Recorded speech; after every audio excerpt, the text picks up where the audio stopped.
láti tọrọ owó. Wave your hands to God because people are not taking here and there. Wọ́n lu dúkìá ẹ̀ ní gbàǹjo láti save life ẹ̀. They are not disposing your properties to save your life. Àwọn ọmọ rẹ̀ òwò ẹ̀kan bú sẹ́kún pé kí ni bàbá àwọn dà yìí. Your children did not see you and burst to tears at what our father has done to. Àwọn ọmọ rẹ̀ òwò ẹ̀kan bú sẹ́kún pé kí ló ṣe mọ́mì báyìí. What your children did not cry that what to Juwọ́. wave your two hands to God. Àkókò náà dé. This time is Tí olùràpadà yóò jẹ́wọ́ ara. that our great Redeemer will prove himself. Juwọ́.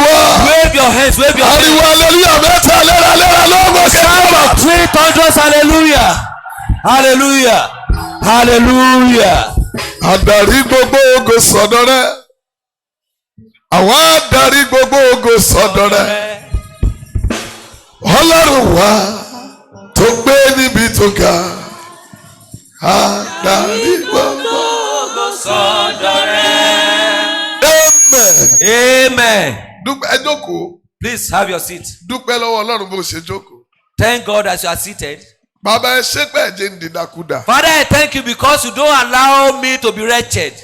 Ẹ̀jẹ̀ ń You dìdàkudà. don't allow people to turn my destiny wretched. Mọ́mí mo fẹ́ kẹ́ ẹ dúpẹ́ yẹn. Lord, mommy, I want you to pray that prayer. Àwọn èèyàn mo sọ pé mo dẹ̀ rí láàárọ̀ o. People are not saying about you that I saw her in the morning. Ó sọ̀rọ̀ bí She ènìyàn. spoke like human being. Mo rí láàárọ̀ yìí. I saw her this morning. Ẹsẹ̀ ara ẹ̀ ló fi rìn. She walked herself. Sọ́nà ni ò lè rìn mọ́ You yẹn. see the one that people are saying she couldn't walk Mo again. rí láàárọ̀ náà. I saw her this morning. Ó dá ìfọ́tò fún rẹ̀. So she drove herself. Àkìlódé. So what has Ayé happened? mà lé o. So people are thankful. Dúpẹ́ lọ́wọ́ Ọlọ́run báyìí. Give thanks to God now. Dúpẹ́ lọ́wọ́ ẹ̀. Give thanks to God. Dúpẹ́ lọ́wọ́ ẹ̀. Appreciate Him. Dúpẹ́ lọ́wọ́ Give ẹ̀. thanks to Him. Dúpẹ́ lọ́wọ́ ẹ̀. Give thanks to Him. Dúpẹ́ lọ́wọ́ Give ẹ̀. thanks to Him. Dúpẹ́ lọ́wọ́ Give ẹ̀. thanks to Him. Dúpẹ́ lọ́wọ́ ẹ̀. Give thanks to Him. Dúpẹ́ lọ́wọ́ ẹ̀. Give thanks to Him. Olúwa tó ń jọba God that reigneth nínú ayé ẹ̀. in your life. Olúwa tó ń jọba God that reigns lójú ọ̀nà ayé ẹ̀. in the path of your life. Dúpẹ́ lọ́wọ́ ẹ̀. Give thanks to Him. Dúpẹ́ lọ́wọ́ ẹ̀. Give thanks to Him. Gba ọpẹ́ wa lórúkọ Jésù Olúwa wa. Accept our thanks in Jesus' name. Wo bí Look at me here. ohun tí Olúwa ní ká ṣe. What God has instructed us to do. Àwọn olóyìnbó wọn ló wà tẹkíníkà. An Englishman will say it is technical. Ó pè fún ọgbọ́n. It is technical. Ó pè fún ìṣíníyè. It calls for opening of understanding. So màá kọ́kọ́ sọ nǹkan kan. So I will first say some things. À ń gbàdúrà lórí bíbọ́ kúrò lọ́wọ́ ẹ̀mí èèwọ̀ tàbí agbára èèwọ̀. We are praying on deliverance from the spirit or power of taboo. Ìdí mo kọ́kọ́ fẹ́ sọ rèé o. So this is the first thing I'm going to say. Mo ti sọ fún yín wípé I've first told you that ó lójú àdúrà tó máa ń ṣiṣẹ́. there is only some set of prayer that do work. Ọ̀kan nínú àdúrà tó dẹ̀ máa ń ṣiṣẹ́. And one of the prayer points that do work Ó ní àdúrà tó bẹ̀rẹ̀ pẹ̀lú ìyìn. is a prayer that starts with praises and thanksgiving. Èdè nìyẹn látago méjìlá bá ṣe yin Ọlọ́run èmi náà yìn ní yàrá òkè. And that is why since 12 o'clock that we have been praising God, I was praising God at the upper room. Àdúrà kejì. So the second prayer Ó ní àdúrà is the prayer tó wá láti inú ọ̀rọ̀ Ọlọ́run. that emanates from the word of God. Kẹ́nìkan mọ̀ pègèdè lórí ọ̀tà ó ń ṣe rẹ̀. If somebody is chanting incantation on the altar, it's just doom. Odò kìí sàn kó bojú ẹ̀yìn wọ́n fi ń tanra wọn A jẹ. river will not flow and look back, they are deceiving themselves. Psalm 114 sọ pé Jọ́dánì padà sẹ́yìn. Psalm 114 says Jordan went back. Gbogbo àfiwé ẹlẹ́lọ́ọ̀ kò nítumọ̀. So all those similarities, they are Ní àtìtì meaningless. kan ṣe ni ọ̀rọ̀ wà pẹ̀lú Ọlọ́run Ọlọ́run ní ọ̀rọ̀ náà nípasẹ̀ rẹ̀ láti dá ohun gbogbo lẹ́yìn rẹ̀ kò dá ohun kan nínú ohun tí a ti dá ọ̀rọ̀ ló di ara tó gbé gbogbo ayé rú. It is the word that became flesh and uphold the whole Ní universe. ọ̀rọ̀ náà di ara So if the word can ó incarnate sì ń bá wa gbé and is living with us, àwọn ògo ẹ̀ and we can behold the glory bí ògo ọmọ bíbí kan ṣoṣo as ti the Ọlọ́run. glory of the begotten Son of Ó God, kún fún àánú àtòrí ọ̀fẹ́. full of grace and truth. Kí tó sí orí ọ̀fẹ́ ìpàdé yìí. If I share the grace of this program, Ẹni tó rí àmì ṣe everyone that can echo, ọ̀fà èèwọ̀ ilé yìí máa jáde lára. all the taboo of your household will come out of your body. Àdúrà kejì nìyẹn o. That is the second prayer. Àdúrà tó jáde láti inú ọ̀rọ̀ lọ. Prayer that originates from the word of God. And number 3.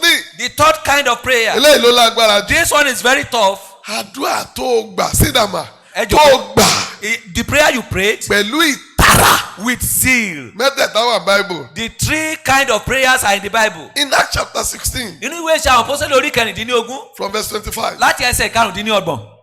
Àwọn Paul àti Silas wà in prison Paul and Silas were in the prison.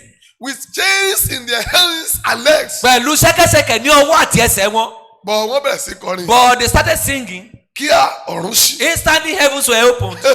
Mo fi wàásù bí kan mo ní Ọlọ́run nínú túbú. I preached somewhere that God in the prison. Instantly Lẹ́sẹ̀kẹsẹ̀. the power of the Most High Agbára ọ̀gá ògo jùlọ. visited the prison. Ó bẹ túbú wò. Nítorí pé ó gbọ́ ohun tó ń fẹ́. Because he was hearing what he delighted. Ọ̀run tì. Heavens were shut. There was no rain for 3.5 years. Kò sí òjò fún ọdún mẹ́ta àti àbọ̀. All over The country. wòlíì dẹ̀ wá ń lù. And prophet was in the country. Wòlíì wípé The prophet said, bàbá èmi mo ní kójò máa rọ̀. Father was the one that commanded the rain not to Now fall. wọ́n ti gbà pé ẹ̀yin lọ̀gá. Now they have given you your glory I back. need rain now. Mo fẹ́ òjò báyìí o. Ọlọ́run ni ó ti ń ṣeré lọ́wọ́. God said you are joking. Until Elijah prayed. Títí àfi ìgbà tí Elijah gbàdúrà. Títí tó fi orí ẹ̀ sí àlàfo ìtọ́. And he put his head between his two thighs. Irú ìtara wo lè yí? What kind of zeal is this? Irú ìtara wo ni? What kind of zeal is this? And nígbà náà. And then Ó lọ pé. the Bible says, You are now talking. God said you are now talking. Òjò ti dé.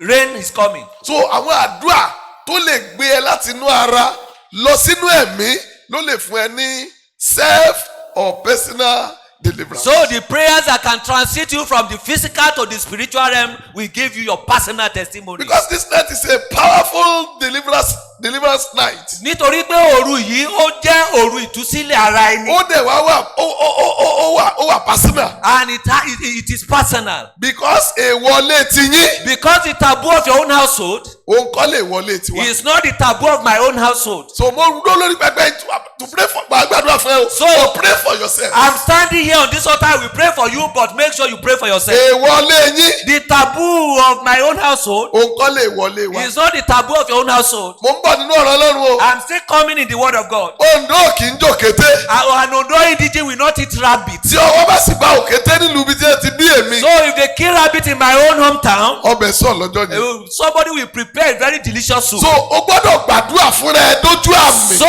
you must pray for yourself to Kí ọwọ́ ẹni tó gbé ayé ró la ayé ẹ kọjá. and let the hand of it that oppose the universe pass through your Because life. èèwọlé yín kọ́ lè wọlé wa. Because the taboo Hallelujah. is different from mine. Pèpọ́lì àkàtàbù. In the mighty Eré ọlọ́sà kàtàlíà. in the name of Àṣẹ ló ń jáde lọ yìí o. authority is going forth. Ọ̀fà èèwọ̀ ilé yìí jáde lára. God will also come out of your life. Amen. Tó bá jẹ́ pé èèwọ̀ kan náà lè wọlé gbogbo wa. So if all of us has a particular taboo, Jókòó. sit down. Màá ní má wọ̀rí. I will just tell you, don't worry. Èyí tí mo bá ti gbà á ṣiṣẹ́ fún The ẹ. one I pray will work for you. Bọ̀ máa gbàdúrà fún ẹ o. But I will pray for you here. Yóò dẹ̀ ṣiṣẹ́ o. And it's going to work. But pray for yourself. But make sure you pray for yourself. Pẹ̀lú gbogbo ipá. With every strength in you. Àdúrà tó ní ìtara nínú. Prayer with zeal. Now, ìtúsílẹ̀ Deliverance. kúrò lábẹ́ ọwọ́ agbára ìdálóró ẹ̀mí èèwọ̀. From the hand, power, torment, Alright. and spirit of taboo. Ẹ jẹ́ mú ẹsẹ̀ àyọkà wa kìíní. Let's take our first textual source. Màá sọ àwọn kankan tó wà lọ́mọ gbàdúrà. I will mention some particular things before we go to prayer. Ẹnìkan bẹ ń bí. Somebody is right here tonight. Èèwọ̀ ilé The yín abomination of your tó household fi ayé rẹ̀ sínú ìgbèkùn. that has binded your life in Bí captivity. àmì ẹ bá gòkè lẹ́ẹ̀kan. If your amen can rule at once, Ìdè yẹn ń já lára ẹ that lẹ́sẹ̀kẹsẹ̀. bondage is loose in the name of Jesus. In Matthew chapter 15, Matthew orí ìkarùndínlógún verse 1 to 6. ẹsẹ̀ kìíní sí ìkẹfà. Thank you, Holy Spirit. O ṣé ẹ̀mí mímọ́. Wọ́n rán mi sí ẹ. I'm sent to you. Wọ́n rán mi sí I ẹ. am sent to you. Àmì ẹ̀dà báyìí. Let's your amen here. Òfin àtọwọ́dọ́wọ́ àwọn àgbà. Every evil counsel of the wicked ones. Tí wọ́n ń pè ní èèwọ̀. All taboo. Tó dè ọ́ de orere kan tó wá ṣe láyé. Bind you with your purpose of existence. Nítorí ọ̀rọ̀ ìtúsílẹ̀ tá a fi rán mi lónìí. Because of this utterance of deliverance, I'm sent to Tó o you. bá ṣàmì mẹ́ta fáyà mẹ́ta. And set elementary Ìdè fire. yẹn já That lẹ́sẹ̀kẹsẹ̀. bondage is loose. Amen. Amen. Fire. Fire. Fire. Matthew chapter 15. Ìwé Matthew orí karùndínlógún. Verse 1 to 6. Ẹsẹ̀ kìíní sí ìkẹfà. Matthew chapter 15. Matthew orí karùndínlógún. Verse 1 to 6. Ẹsẹ̀ kìíní sí ìkẹfà. And now on the 10th. Yesterday was 10th. Bí tí mo ti ń bèrè lálẹ́ àná kí n tó gbà tí mo parí fight my battle láago mẹ́wàá alẹ́. When I finished Fight My Battle program at 10 p.m. Ni Holy Spirit rán mi létí pé Holy Spirit reminded me that ọjọ́ àná ló pé 19 years tí mo joyè àlùfáà. yesterday clocked 19 years that I was ordained in Christ Apostolic Church. Ọjọ́ kẹwàá 10th oṣù kejìlá of December, year 2002. year 2002. Ó lànà ọ̀pọ̀lọpọ̀ èèyàn fi ń ṣe mí. That is why I pity many people. Wọn ò mọ Ọlọ́run They don't know God àti ẹni tó rán mi. and He that sent me. Àná ló pé 19 years bẹ́ẹ̀ yẹn. Yesterday clocked 19 years. Àbí 19 kọ́ nìyẹn ni. Is that not 19? 2002 2002 to to 2021. 2021. How many years? How many years interval? Am I correct? Yes. Mo yà dúpẹ́ mo dúpẹ́ mo dúpẹ́ mo So dúpẹ́. I give thanks to Mo God. dúpẹ́ mo dúpẹ́ mo dúpẹ́. I appreciated God Mo tún ń béèrè agbára lọ. and I continue ask for power. Mo ń béèrè agbára. Continue to ask for power. Mo lè gbà pé Olúwa yóò ràn mí lọ́wọ́. And I know that God will help me. Yóò ràn mí lọ́wọ́. God will help me. Yóò ràn mí lọ́wọ́. He's going to help me. Yóò ràn mí He lọ́wọ́. will help me. Mo ní yóò ràn mí He lọ́wọ́. says he's going to help me. Bí níta fi gbàdúrà ní Adémúlẹ̀gùn, I will finish well. Màá parí dáadáa. That is what we pray Àbí níta fi gbàdúrà ní Adémúlẹ̀gùn kọ́. at Ademulegun on Màá Friday. parí dáadáa. I will finish well. Sọ pé màá parí dáadáa. Say I will finish well. O ò lè sọ bẹ́ẹ̀ dáadáa. Declare it, I will finish O well. ò sọ bẹ́ẹ̀ dáadáa. Say it louder, I will finish well. Ojú Adé ló sọ ó ní mo ti bẹ̀rẹ̀ dáradára. God said it, I've started Mo ti well. bẹ̀rẹ̀ I've dáradára. started well. Àánú mo béèrè I fún. ask for mercy. Oore ọ̀fẹ́ mo béèrè I fún. ask for grace. Bí mo ti bẹ̀rẹ̀ I've dáradára. started well. Kí n parí rẹ̀ I dáradára. should finish it well. Wo bí o, Look at me here. nínú ìwé Mátì orí kẹẹ̀ẹ́dógún In yìí, the book of Matthew chapter 15, a kà kankan pé we read something that nígbà náà then lé àwọn akọ̀wé àti àwọn Farisí ti Jerúsálẹ́mù. Wọ́n tọ̀ Jésù wá wípé, came to Jesus Christ and èéṣe tí àwọn ọmọ ẹ̀yìn rẹ̀ fi ń rú òfin àtọ̀dọ́dọ́wọ́ àwọn alàgbà. why do the disciples transgress the tradition of the elders? Ọlọ́run jẹ́ kí wọ́n lè ṣàmì. May God allow you to say Gbogbo òfin àtọwọ́dọ́wọ́ àwọn àgbà alẹ́ yìí every other tradition of the elders of your household tó gbé ọmọkùnrin ilé yín dè, that has captivated the brain of your tó dá household, ọmọbìnrin ilé yín dúró. that have captivated the chief doctor of Ṣàmì your iná household. túká lára ẹ̀. You are scattered in the name of Jesus. Mo lẹ́kẹ̀ẹ́ ìtẹ́ra mi ṣe. I love those of you that can say amen. Nítorí tí wọn kì í wẹ ọwọ́ wọn Because they do not wash their hands nígbà tí wọ́n bá ń jẹun. when they eat. Ṣùgbọ́n ó dáhùn, But he said ó fún wọn pé, and answered them, èéṣe tí ẹ̀yin pẹ̀lú ń fi òfin àtọwọ́dọ́wọ́ yín rú òfin Ọlọ́run. why do you also transgress the commandments of God by your tradition? Yes. Torí ẹ̀yin wípé You have said ẹ̀yin fi òfin àtọwọ́dọ́wọ́ yín rú òfin Ọlọ́run. you are using your own tradition to transgress Torí against Ọlọ́run God's commandment. ṣòfin wípé For God commanded, bọ̀wọ̀ saying, fún bàbá ìyá rẹ àti ẹni tí ó bá sọ̀rọ̀ bàbá àti ìyá rẹ̀ ní búburú, ẹ jẹ́ kó kú ikú rẹ̀. that anyone that calls his father and mother, let him die the death. Ṣùgbọ́n ẹ̀yin wípé But you say, ẹnikẹ́ni tó bá wí fún bàbá tàbí ìyá rẹ̀ pé ẹ̀bùn lé okòó tí wọ́n fi jèrè lára mi tí kò bọ̀wọ̀ fún bàbá tàbí ìyá rẹ̀ ó bọ́. Bẹ́ẹ̀ ni ẹ̀yin sọ òfin Ọlọ́run di asán nípa òfin àtọwọ́dọ́wọ́ yín. and you have made the word of God of no profit through your own tradition. Mo sọ fún ilé ẹ̀kọ́ wà technical. So I told you that this thing is technical. Ó yẹ ká wò fínífíní. We need to take note of it critically. Now kí ni wọ́n ń pèlè èèwọ̀? What is the meaning of taboo? Number one. Ìkíní, Èèwọ̀ ní ohun kan tí wọ́n sọ pé wọn ò gbọ́dọ̀ ṣe. taboo is a particular thing that is forbidden for some set of people to do. Na ọwọ́ ọ̀tún ẹ̀ sókè. Lift up your right hand. Na. Lift it up. Lift it up. Lift it up. Àwọn ọkùnrin tó wà mí dàbẹ̀ pé wọ́n múra wájú àwọn obìnrin. Men here are well prepared more than the women. Mo pàṣẹ. I decree agbára èèwọ̀ ilé tiyín. The power of the taboo of your own household. tó mú kí ogun kan máa jà wọ́n nínú ìran tí ẹ ti bí ọ. That made them to be experiencing a particular battle where you were born. nítorí agbára tí Jésù gbà lórí àgbélébùú. Because of the power that Jesus took on the cross. tí ó fi sọ pé ó parí. And he said it is finished. nítorí agbára tí Jésù gbà lọ́jọ́ àjíǹde. Because of the power that Jesus took on the day of tí ó fi resurrection. gòkè ní ọ̀run. And he ascended to heaven. sàmì bí àrá. Even at the striking of ọfà èèwọ̀ yẹn jáde lára. that taboo come out of your body in the name of Jesus. very good. Odalabe, sit down.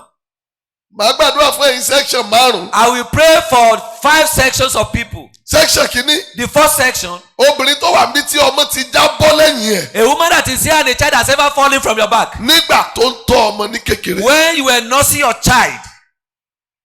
màá tún gbàdúrà fún àwọn section mi. And I will pray for another sections of people. bí Holy Spirit ṣe ń sọ wọ́n fún mi. That how Holy Spirit was bẹ́ẹ̀ ni telling mo me. list wọn sílẹ̀. I was listening them. àwọn tí wọn kì í jẹ ohun àwọn tí wọ́n máa ń jẹ ohun àtẹ́ nígbà tí wọ́n bá ti bímọ nílé ibi tí wọ́n ti bí wọn. The family that used to eat a tasteless food whenever they give ó birth. jẹ́ o. Whether you ate nígbà it, tó bímọ. when you gave birth, ó jẹ́ you o. did not eat it. ó wà lára àwọn tí Olúwa ní kí n àná yìí. You are among the people that God has instructed me to anoint. torí Olúwa gbé agbára ìwọlé yín tó ní kẹ́ ẹ máa jẹ ọbẹ̀ tí ò lépo tẹ́ bá bímọ òun náà ni ó jẹ́ kógo farahàn láyé àwọn ọmọ tẹ́ ẹ bí. Because God said the power that make you to be eating tasteless food has deprived you of glory. wọ́n tún anoint àwọn section mi. So I will anoint the third section of people. àwọn ìdílé tó máa ń forúkọ tó máa ń fún ọmọ lórúkọ lọ́jọ́ méje. The family that name their children on the 7th day. tó máa ń fún ọmọ lórúkọ lọ́jọ́ méje. That do naming ceremony for their children on the àtúgbàdúrà 7th day. fáwọn mìíràn. I will pray for another section of people. àwọn tí má jẹ má mu nǹkan báyìí wà nínú ìlú tá a ti bí wọn. The people, set of people that a particular food is forbidden in báyìí their sọ pé town. gbogbo tá a bá rà lọ́jà ní ká jẹ láìsí èrè ọkàn. The Bible says whatever we buy in the market we should eat without any bọ̀dọ̀ pé conscience. wọn kì í jẹ nǹkan báyìí nílùú ẹ̀. But if a particular food is forbidden in your jẹ́ town, kí àná ẹ̀tẹ̀. let me anoint you. torí agbára tó ní ká má jẹ nǹkan yẹn nílùú ẹ̀. Because the power that made that food forbidden in your town ó ní nǹkan ṣe yàtọ̀ sí nǹkan jíjẹ. has something to do apart from that particular food. yàwó ẹ̀ méjèèjì kàtàkàtà. Spread your 2 hands yà wide. dáadáa. Spread it wide. yàwó yẹ kàtàkàtà. Spread wide your 2 hands. mo gbé iná ńlá Olúwa dání. I pray forth the fire mo of the dúró ní living God. abẹ́ ìbùwọ́ ẹ̀jẹ̀ Jésù. And I stand under the power mo of ní ọ̀fà èèwọ̀ lé yí ìfà ayé rẹ̀ I lẹ̀. say the arrow of the taboo of your household is living your life. jókòó. Please be seated.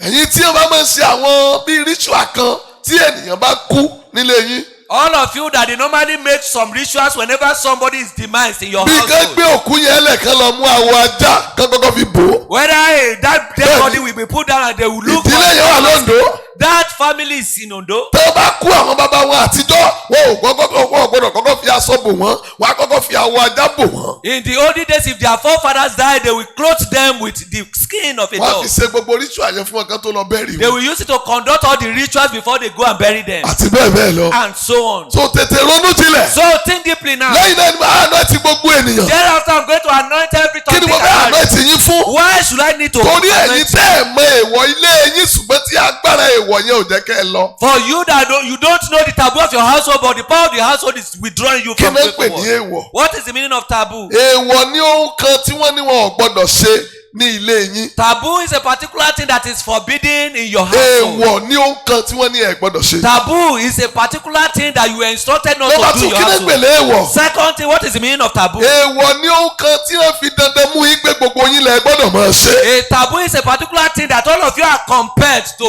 do accordingly. ǹjẹ́ pé ìdílé kan wà nínú tó ti bí mi. There is a family where I was born. gbogbo ìdílé yẹn ló gbọ́dọ̀ kọlà. All the children of that wọ́n household, gbọ́dọ̀ kọ ilà agbolé yẹn fún gbogbo ọmọkùnrin. they must do the tribal mark of that family to all the ọmọkùnrin male tó bá bí children. nílé yẹn tí wọn ò bá kọlà yẹn fún kò ní í yè. Any male child that tribal mark is not made on the face will not live, nítorí májẹ̀mú ni. because it is a covenant. èèwọ̀ ilé wọn ni pé And the taboo of their own household ọmọkùnrin is ilé that yìí ò gbọ́dọ̀ mọ́ fẹ́ jẹ́ ẹ lẹ̀. a male child must donate a blood, abẹ́ gbọ́dọ̀ kọjá lára rẹ̀. and scissors must pass. èyí tí ò bá ṣe bẹ́ẹ̀. Anyone that fail to do so, ò ní jẹ́ kó gbé they ayé. will not allow him to live. Ẹ àṣẹjáde ní. Authority is going for mo ní tears. ọ̀fà ìwọlé yìí fàyè ẹlẹ́. Arrow of the taboo of your household is living your life.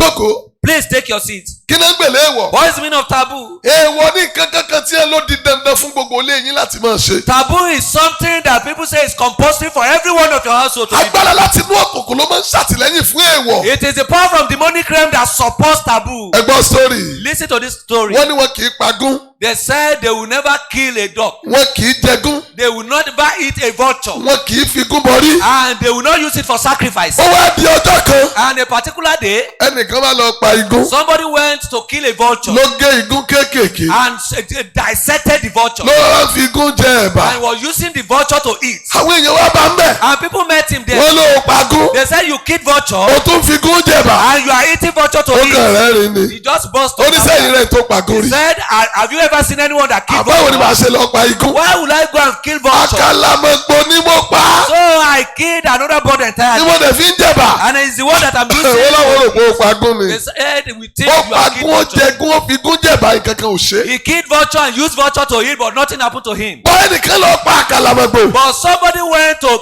kill a ó wá gbé dání báyìí ló ń fà á yá. and was tearing it ó ní apart. sẹ́bí wọ́n ní wọn kì í jẹgún. They said somebody must not eat Igún mò ń jẹ vulture. yìí. I'm eating vulture now. igún ni mò ń jẹ yìí. I'm eating vulture. kò sí tí ó ṣe mí. So nothing will happen to ó me. sì kú kílẹ̀ ẹjọ́ kejì ò tó The mọ̀. person died before the following day. agbára kan láti inú òkùnkùn ló máa ń ṣàtìlẹ́yìn kò sí ti ń jẹ́ èèwọ̀. It is a particular power from demonic realm that do support taboo. There is nothing like ṣùgbọ́n taboo. agbára kan láti ń ṣe àtìlẹ́yìn fún kíní kan tí ẹni wọ́n mọ̀ ṣe ń lé yín. But when a particular power is assigned to tó a o particular dẹ̀ thing, dojúkọ agbára yẹn kó o fi náà fàyà. and you don't contend with that power and tear it apart with the fire of ohun tí God. ẹ bá ní kó ṣe ẹni tó bá ṣe é dẹ̀ máa ṣe ẹni yẹn. Whatever they say should happen to the person that must not do it. kí ló dé tí Gídíónì bẹ̀rẹ̀ iṣẹ́ Olúwa dáadáa tí ò parí ẹ̀ dáadáa. Why did Gideon started the work of God well and did not finish well? nítorí kò finish agbára ìwọlé wọn. Because he did not finish the power of the taboo of his náwó ẹ̀ sí mi. Stretch your hands to me. agbára ìwọ̀ tó ọmọ tó ọgbọ́n rí. The power of the taboo you have never heard of in your tó dẹ̀ di ayé ẹ̀ títí wọnú ìgbàgbọ́. and has followed your life into the sàmì grave. agbára yẹn jóná That lẹ́sẹ̀kẹsẹ̀. power is consumed by fire in the name of Jesus.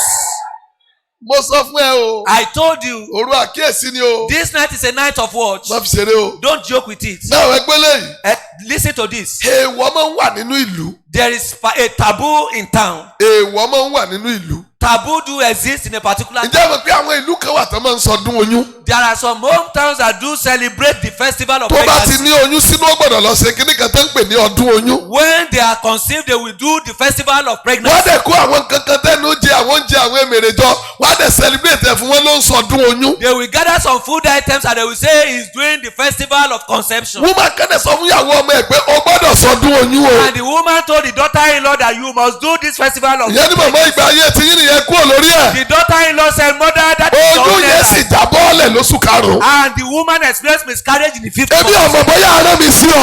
I don't know if I'm mo sent to dúró nínú you. ìbùwọ́ agbára ẹ̀jẹ̀ Jésù. I stand in the pool of the blood of ẹ̀mí Jesus. tí ń ṣàtìlẹ́yìn fún ẹ̀wọ̀lé Every yín. spirit that do back up to the taboo of your ẹ̀mí yẹn household. gbiná lára ẹ lẹ́sẹ̀kẹsẹ̀. That spirit is catching fire in the name of Jesus.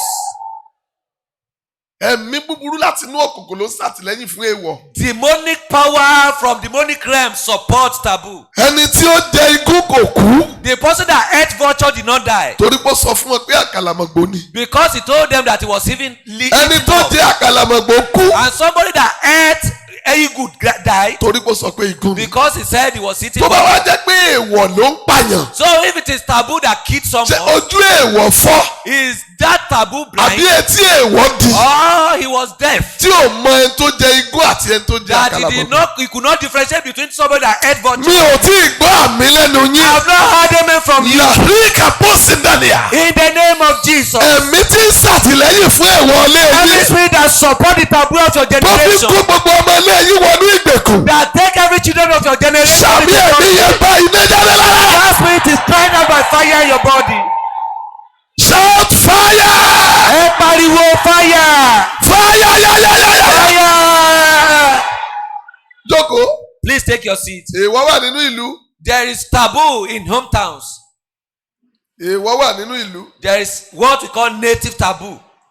omi kan wà nílùú kan tí mo ti gbé rí. There is a river in a town where I wọn kì lived í before. pẹja nú ẹ̀. They will not kill the fishes in the torí wọ́n máa ń river bọ odò yẹn lọ́dọọdún. because they used to worship that river annually. ó kàn dọ́jọ́ kan làwọn ọmọkùnrin kan dẹ̀gbẹ́ lọ. And one day some guys went on hunting. wọ́n dẹgbó títí lẹ́ fi mọ́ wọn rẹ̀ rán pa. They hunted till night. They couldn't kill any wọ́n kẹ́ animal. conclude láti dojú kọ bí omi yẹn ni. They concluded to go to the river. wọ́n ní bẹ́ẹ̀ bá pẹja ní odò yẹn wọ́n ní ẹja yẹn ò ní jiná. They said if they kill the fish in that river, that wọ́n lẹ́ni bá fish pa láàárọ̀ ní òkú lálẹ́. and even the person that kill fish from that ẹni river bá will pa die lálẹ́ because òkú of- mọ́jú. anyone that kill it in the night will àwọn die bọ́ọ̀sì because yà of lọ the sétí odò. and the boys went to the river wọ́n lọ kó ẹja. and they went to harvest the river. wọ́n ta títà. They harvested the wọ́n fish. jẹ jíjẹ. They sold and they ate. nǹkan kan ò ṣe wọ́n. Nothing happened to them. lẹ́yìn ọjọ́ méje After 7 days, wọ́n bẹ̀rẹ̀ sí dààmú nínú ìlú yẹn. they started struggling in the town. èèwọ̀ ti ìlú alálẹ̀ ti ń bínú o. That the idol of that odò ti ń bínú o. the river is already ó ẹsẹ̀ tó yọjú. nobody showcased ẹyọ himself. ẹnìkan ṣoṣo torí ẹ̀ ò pé pàápàá.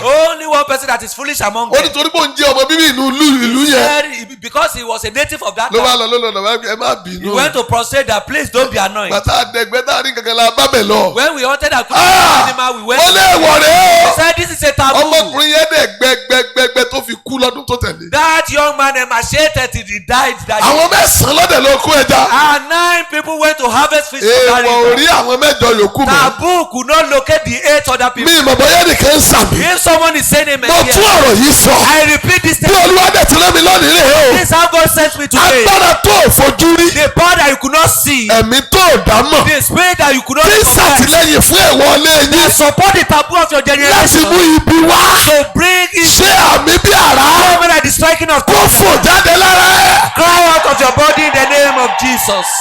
kó fò jáde lára àwọn ọmọ ẹ̀. Out of your body in the name of Jesus. jókòó. Please take your seat. èèwọ̀ wà nínú ìlú. There is taboo in hometowns. èèwọ̀ wà nínú ìdílé. There is taboo in families. èèwọ̀ wà nínú ìran. There is taboo in generations. èèwọ̀ wà nínú ẹ̀sìn. There is taboo in religions. yes. Bẹ́ẹ̀ni, èèwọ̀ wà nínú ẹ̀sìn. there is taboo in religions. àníkẹyìn. At the end, èèwọ̀ wà nínú ẹgbẹ́. there is taboo in occultic groups. so gbogbo nǹkan pátápátá ló lè wọ̀. So everything in life has taboo. bọ̀ ẹja kíyèsí léyìí. But let's take note of this. ọ̀nà wo ni èèwọ̀ máa ń gbà wá. What is the source of taboo? number one. Ìkíní, ó máa ń wá láti inú ìṣẹ̀lẹ̀ kan tó ti ṣẹlẹ̀ kọjá. it usually happen on some occurrences that has happened in time for past. example ìdílé tí wọ́n bá ti ń jẹ àtẹ́. For example, family that used to eat ọbẹ̀ tí ò lépo. a soup without palm tí oil, ò ní níyọ̀. without salt, ọbẹ̀ funfun. white. wọ́n gbọ́dọ̀ jẹ́ fún ọjọ́ méje tí wọ́n bá ti bímọ. They must eat it for complete 7 days when they put to mo bed. náà ti rọrùn. Where did they come across this? ìtàn láyé àtijọ́ sọ pé Story from the oldest days says bàbá àwọn àgbà their forefathers ó ní ẹrú kan had a slave ó sì níyàwó tó pọ̀ and had many wives. ó wá bá ẹrú yẹn sùn And he had it ẹrú yẹn wá bímọ and àwọn ìyàwó yẹn wá ṣe ìlara ẹrú yẹn and the wives was rival to the pé slave. àwọn àyàwó ń bímọ ẹrú náà tún máa bímọ That we wives are putting to bed this slave. àwọn àti ẹrú àjọ máa dìyàwó ní ilé yìí So we and this slave will turn to wife in nígbà this tí town. ẹrú yẹn bímọ wọn wá ṣe irú ọbẹ̀ yẹn fún When that slave put to bed this. ẹrú yẹn jẹ ọbẹ̀ yẹn torí kò lọ́pṣàn She did not have option that to eat. ẹrú yẹn ló fi gbogbo wọn ṣépè wípé It was the slave that caused irú ọbẹ̀ tẹ́ ẹ that. ṣe fún yìí The kind of soup that you are preparing tóun for jẹ her nínú ọmọ nílé ọmọ yìí that she ate after putting láti to bed. òní lọ o Beginning from today, ẹnikẹ́ni tó bá bímọ nílé ìtàn bá ṣerú ọbẹ̀ yìí fún ọmọ rẹ̀ ò ní yè anyone that give birth to child in this house, ẹrú yẹn fi wọ́n gégùn and the slaves caused them ó dẹ̀ kú and died. alátìgbà náà And right from there, ó di èèwọ̀ nínú ìran wọn it became a taboo in the bó o bá mọ generation. orísun èèwọ̀ That if you don't know the source of a o ò ní taboo, mọ̀ pé o wà nínú you ìdè will not know that you are in a bondage. wàá dẹ̀ máa You tẹ̀lé will begin to follow it.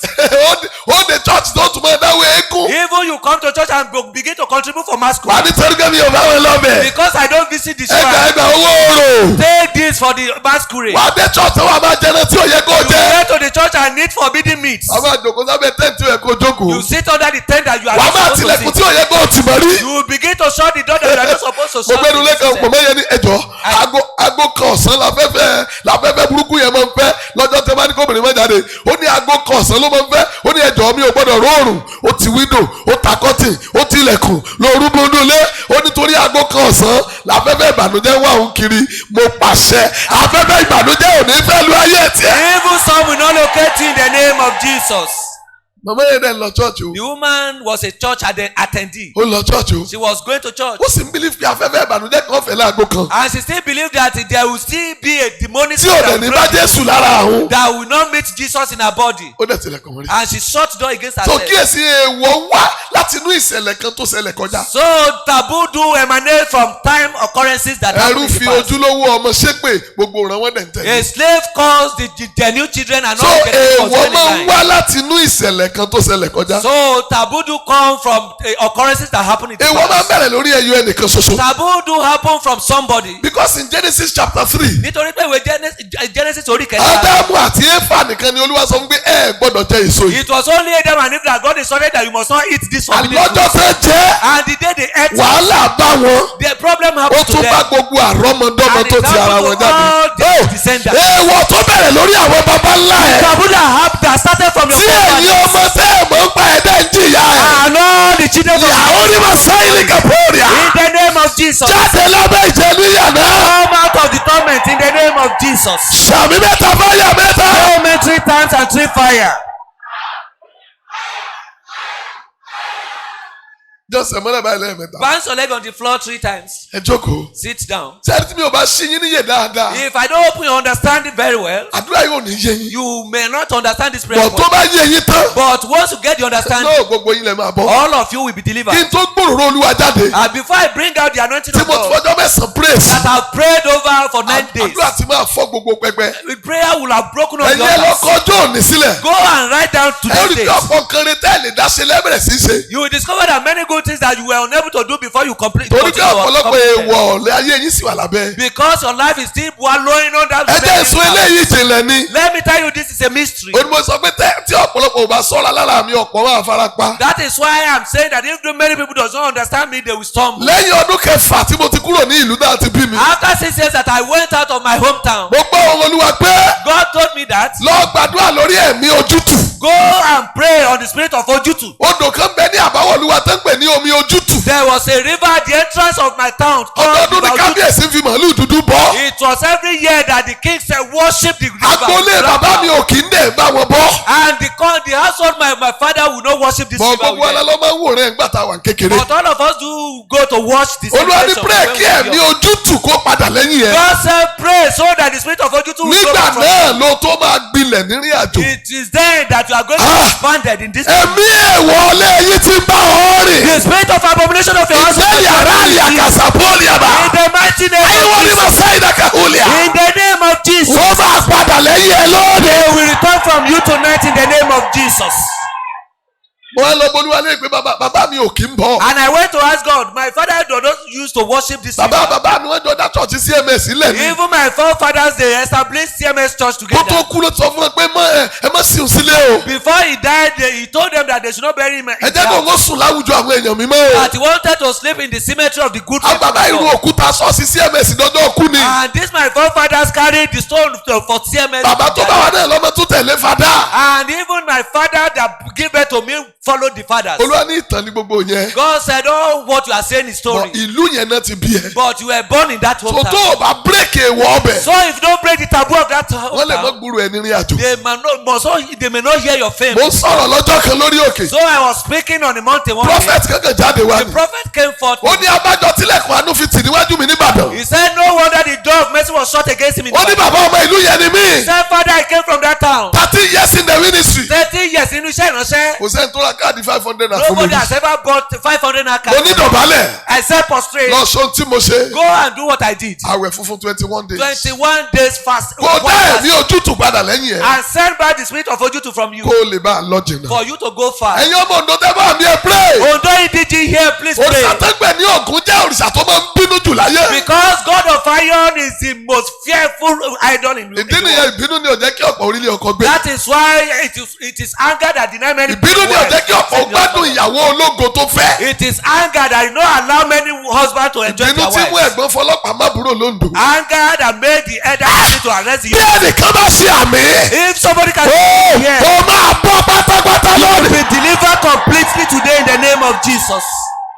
ó jẹ́ mọ̀fẹ́ tí ò dìgbọ́n tí mò ń sọ. You better don't listen to this with bó o negative. bá wá láti Ọ̀ṣun gbàdúrà. If you come from Osun State, please pray. ìdí nìyẹn tí ọ̀pọ̀lọpọ̀ wọn ò kí ń dúró lórí ìyàwó ẹyọ kan ṣoṣo. That is why they are polygamous. They will not marry one wife. torí pé ọlọ́mọ yọyọ ní Ọ̀ṣun. Because Osun first Osun idol is. àníkẹ́yìn ò ní mọ̀ bó ṣe máa bẹ́sẹ̀ nínú ṣù náà. At the end, you don't know how you meet your leg in the shoe. mi ò mọ tí mo mí ìbọ̀tẹ́jẹ́ ń pray. I don't know for any other place, but let me bó pray. bá láti Lagos State ó jẹ́ gbàdúrà. If you come from Lagos State, you better pray. kí ni ń pè ní Èkó? What is the meaning of Eko? Èkó is an Edo language. Eko is Edo language. ní èdè Ẹdó. It is Edo tó bá sọ language. pé Èkó. When they say Eko in Edo trouble ló language, ń jẹ́ bẹ́ẹ̀. it is trouble. agbogbo wàhálà tuntun tuntun bá fẹ́ wọ Nàìjíríà Èkó ló ti ń So bẹ̀rẹ̀. every trouble that before this country, ṣé o lè ṣe àmì báyìí? can you say amen here? ìdè wọlé yín já lára The ẹ̀. bondage of the taboo of your household is broken from you. wọ́n ní Àkúrẹ́. They will say Akure. wọ́n ní wọ́n mú dàálẹ̀. They drop sword wọ́n dẹ̀ ń fogun ẹnu pani. and they kill someone with the mo ti sword. change ẹ̀ ńgbà mo dákúrẹ́ fún sẹ́ẹ̀ránṣẹ́. I've changed it for this ministry when I got to mo ní Akure. Àkúrẹ́. I said Akure. mo ní wọn ò kí ṣe pé mú dàálẹ̀ fogun ẹni They will pani. not drop sword and kill someone with the warfare. mú dà lọ́wọ́. Hold sword. fogun àdúrà látẹnu ṣẹ́gun èṣù. Use the warfare of the mouth to kill the warfare. èmi sọ àsọtẹ́lẹ̀ jáde. I prophesy. a ní ọ̀fà èèwọ̀ lé Let yín. the arrow of the taboo of your household tó dá ìṣeré kan dúró tí ẹ kì í fi débẹ̀ nínú ìran rẹ. stop a particular good thing that you never ṣé àmì bí àrá. Say amen at the ó spirit of ní God. bí ọ̀fà yẹn lọ lé You will lónìí. not go home with that arrow in the name of Jesus. wo já kúrò lórí àwọn ìlú. Please, let's leave that area. ọ̀nà wo ni èèwọ̀ ń gbà wá. What are the sources of taboos? ó ń wá láti inú ìṣẹ̀lẹ̀. It happened from occurrences in the past. ọ̀nà wo ni èèwọ̀ ń gbà wá. What is the source of taboo? ó máa ń bẹ̀rẹ̀ lórí ẹnìkan. It comes from somebody. and lastly tó jẹ́ point number 3. Ẹlẹ́kẹta rẹ̀. èèwọ̀ a máa bẹ̀rẹ̀ lórí àgbájọpọ̀ àwọn ènìyàn nítorí ìṣẹ̀lẹ̀ kan. Taboo started through some group of people because nígbà of tí awọ́ odi lulẹ̀. when the wall was falling. wòlíì dìde ó fi èèwọ̀ lélẹ̀. Prophet rose up and caused an awọ́ odi lónìí o. that this ẹnikẹ́ni tí ó bá tuntun odi yìí kọ́. anyone that will rebuild this wall ikú àkọ́bí ọmọ ẹ̀ ni ó fi bẹ̀rẹ̀. is going to lay the foundation with the death of the first àná one. ọjọ́ tó bá gbé ilẹ̀kùn rẹ̀ And ró. the day he set up the door, àbí kẹ́yìn ọmọ rẹ̀ náà ó fàyè lẹ̀. the last one is going to. báwo pé lẹ́yìn ọ̀pọ̀lọpọ̀ ọdún. The Bible says after many years, lọkùnrin kan dìde pé odi tó wọ̀ yóò dáa. one man said this wall that is broken down is láì mọ̀ pé èèwọ̀ kan bẹ́lẹ̀. without knowing that there is a particular taboo that is kò sensitive. fọ́ pẹpẹ èèwọ̀ ó dẹ̀ mọ odi lọ. He did not break the altar of taboo. He started building àná the ọjọ́ tó wall. ṣe foundation àkọ́bí ẹ̀ kú lọ And the lójú. day he laid the foundation of the wall, the first ọjọ́ one tó died. gbé ilẹ̀kùn bodè ró làbí kẹ́yìn ẹ̀ The fàyè day he lẹ̀. set the door of that wall, gbogbo èèwọ̀ tó lè mú kó o sun ẹkún. every taboo that can make you to weep, gbogbo èèwọ̀ tí ẹni ọlọ́sísẹ́ ìkorò. every taboo that want to work for bí o bá business, ṣe àmì bí àrá. the same like the striking ó of ń túká thunder, lórí ayé ẹ lẹ́sẹ̀kẹsẹ̀. scattered over your life in the name of Jesus. jókòó Please be seated. ẹja sún síwájú díẹ̀. Let's move further. èèwọ̀ jinlẹ̀ púpọ̀ nínú òkùnkùn. Taboo is very deep in the demonic realm, ó sì jẹ́ irinṣẹ́ tí òkùnkùn máa ń fi ń ṣiṣẹ́ láti ìran kan lọ dé èkejì. and it's a veritable instrument that the devil used to work from one generation to bí another. èèwọ̀ ṣe wá wà nínú òkùnkùn. And as we have taboo in demonic realm, oríṣi méjì ni èèwọ̀. it is divided into two. èèwọ̀ wà ní chọ́ọ̀chì náà There is also taboo in church tí ó jẹ́ ti Ọlọ́run. that happens to be that ó of ní God. ṣe àti má ṣe It is the do's and don'ts tí ń bẹ nínú ìwé mímọ́. that is there in the ṣùgbọ́n ibẹ̀ yẹn kọ́ là ń lọ lẹ́nìí. But we are not going there today. torí àwọn èèwọ̀ tí Ọlọ́run jẹ́ tí ènìyàn ń pamọ́ téèyàn fi ń ṣoríire. Because the taboos of God are those that somebody will follow and you make it in life. èèwọ̀ tí òkùnkùn ń fọ́ọ̀sì ayé èèyàn wá sí abẹ́ ìmúsìn. But demonic taboos are those ones that force somebody to èèwọ̀ slave. yẹn máa sọ fún ẹ pé ṣe bí ẹ̀jẹ̀ ilé yẹn náà fi bí ẹ. The taboo will tell you that you are born with the blood of that house. lọ́wọ́ ọ̀tún ẹ̀ sókè. Lift up your right nẹ hand. dáadáa. Lift it up.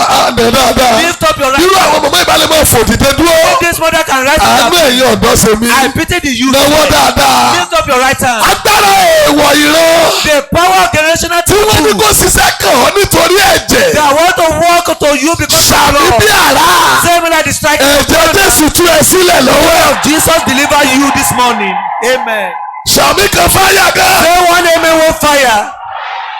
jókòó Please be seated. a ti ń lọ síbi tá a ti fẹ́ pray. We are gradually moving to where we are going to pray. ìsìníyè gan tiẹ̀ ti tó. And this one is enough. ẹ jẹ́ kí èsè léyìí. Let us take note of this. biblical example. Àpẹẹrẹ láti inú Bíbélì. àpẹẹrẹ báìbù tí mo ní bí pọ̀. I have many biblical examples bọ̀ máa here, kàn fẹnu kan mẹ́ta. but I will just mention 3. Olúwa ní kí n gbà láàyè kó ṣiṣẹ́. God said I should allow. bàbá mi ó wà bẹ̀rẹ̀ iṣẹ́ agbára. And my father will start a miraculous work. onírúurú kan bẹ̀rẹ̀ sí ṣẹlẹ̀ papọ̀. Many things will happen together. ẹ ó mọ̀ pé arán mi And níṣẹ́. you will know that I'm sent to you. biblical example number 1. Àpẹẹrẹ láti inú Bíbélì kìíní. obìnrin onísun ẹ̀jẹ̀. Woman with the issue of blood. in Mark chapter 5 Nínú ìwé Máàkù orí kìíní. verse 25 to 34. Máàkù orí 5 ẹsẹ̀ 4.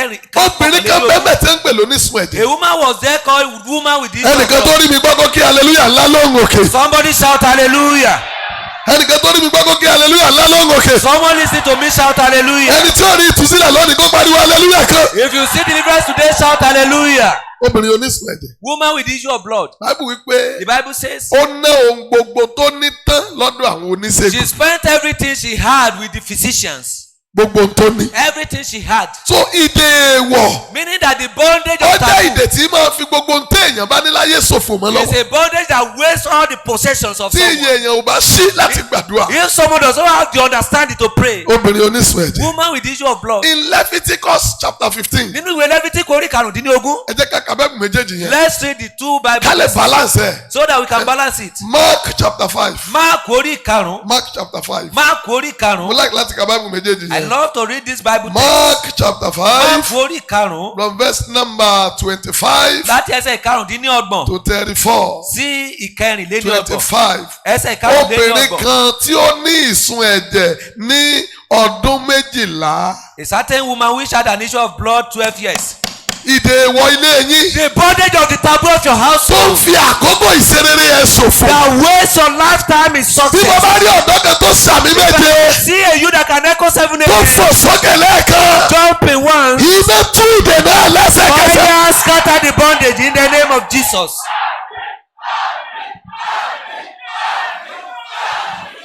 jókòó Sit down. jókòó. Have your seat. ó ná ohun gbogbo tó ní tó ní ìsun ẹ̀jẹ̀ lọ́dún méjìlá. She had issue of blood for 12 years. so ìdè èèwọ̀ a máa fi àkókò ìṣerere ènìyàn ṣòfò. So the bondage of taboo do waste the lifetime wàá of kàn rí someone's pé ó yẹ kí prosperity. ọkọ rere ó wà wọ́n wá. You just discover that good husbands are supposed to come but they are not forthcoming. wàá kàn sírú ọdún tó ti ń dáṣẹ́ ẹsẹ̀ kò sí àkójọ. You will begin to calculate the number of years that you have been working but no wàá record ká of yí ọmọ success. tó bí tó rán léèwé kò sí ẹni tó múri tó sùn àpé dáàdi ẹ gbà. You count the number of children that you are sponsored in universities but none of them has ever come to ohun recompense. tó bá yẹ kó fi lo ayé kó fi gbilẹ̀ á wà lọ́wọ́ ẹlòmíì níta. Everything that you are supposed to enjoy your lifetime with will be with another person. ẹ̀yin tí ẹ connect pẹ̀lú mi ní abroad. Everyone connecting with me in wàá abroad. máa ṣírò iye ọdún tó ti travel abroad no achievement. You begin to count the number of years you have spent abroad ṣùgbọ́n kò ní sí àṣeyọrí. because of the bondage of taboo. Nítorí ìdè èèwọ̀. ó ní mọ̀ pé èèwọ̀ lè sí ẹ lọ Amẹ́ríkà. You will not know that taboo can accompany you to America. àgbógbó tó yẹ kó achieve kó fi lo ògo. And everything that you supposed to achieve to and spend in glory, a máa jò dànù. you will be deflating it. obìnrin kan ní ìsun ẹ̀jẹ̀ fún ọdún A méjìlá. woman had issue of blood for 12 years. 12 years. Ọdún méjìlá. ẹ tún máa gbọ́ o. And listen to it. ó ní ìsun ẹ̀jẹ̀ fún ọdún méjìlá. Had issue of blood for 12 years. ó ní ìsun ẹ̀jẹ̀ fún ọdún méjìlá. Had issue of blood for 12 ẹni years. tí ojú rẹ̀ rí ohun púpọ̀ lọ́dọ̀ àwọn oníṣègùn. And has suffered many things of many physicians. lọ́dọ̀ ọ̀pọ̀ àwọn oníṣègùn. Many physicians. ó sì ti ná ohun gbogbo tó ní tán. Has spent all that she had. kò sì sàn rárá. And was nothing ṣùgbọ́n better. kàkà bẹ́ẹ̀. But rather ó ń pọ̀ sí i. grew worse. wọ́n mọ̀ rán mi lásọtẹ́lẹ̀ yìí I'm lónìí. sent to prophesy to your ìdè life. èèwọ̀ ilé The yìí bondage of the taboo of tó your lè mú family kókun máa pọ̀ sí fún ọ. that can multiply Oh my in your God, life. ṣé àmì bí àrá. Something like the striking of ìdè yẹn thunder. dá lára ẹ That lẹ́sẹ̀kẹsẹ̀. bondage is loose in your life in the name of Jesus. kàkà kó sàn Instead of the situation to improve, ó ń pọ̀ sí i. it was growing ẹ worse. já wa lọ Leviticus. And let's go to the book of Leviticus. Leviticus chapter 15. Ìwé Lẹ́fítíkù orí 15. èèwọ̀ tó mú obìnrin onísun ẹ̀jẹ̀ rèé o. This was the taboo that caught the woman with the issue of Leviticus blood. chapter 15 from verse 1. Lẹ́fítíkù orí 15 ẹsẹ̀. olúwa sọ fún Mósè The Lord spake unto Moses àti fún Áárónì pé and to Aaron sọ saying, fún àwọn Ísírẹ́lì speak unto the children of kí o sì Israel fún wọn pé and say unto them, nígbà tí ẹnìkan bá ní àrùn ìsun lára lára rẹ̀. When any man had a running issue out of his flesh, Nítorí ìsun rẹ̀. because of his issue, Aláìmọ́ ni òun. he is unclean. Èyí ni yóò sì jẹ́ àìmọ́ rẹ̀. And this shall be his Nínú uncleanness ìsun rẹ̀. in his issue. Ara rẹ̀ ìbá máa sun ìsun rẹ̀. Whether his flesh run with his issue Bí ara rẹ̀ bá dá kúrò nínú ìsun. or his flesh be stopped from his issue, Ẹgbẹ́ orí òkè. look up. Àìmọ́ rẹ̀ ní í ṣe.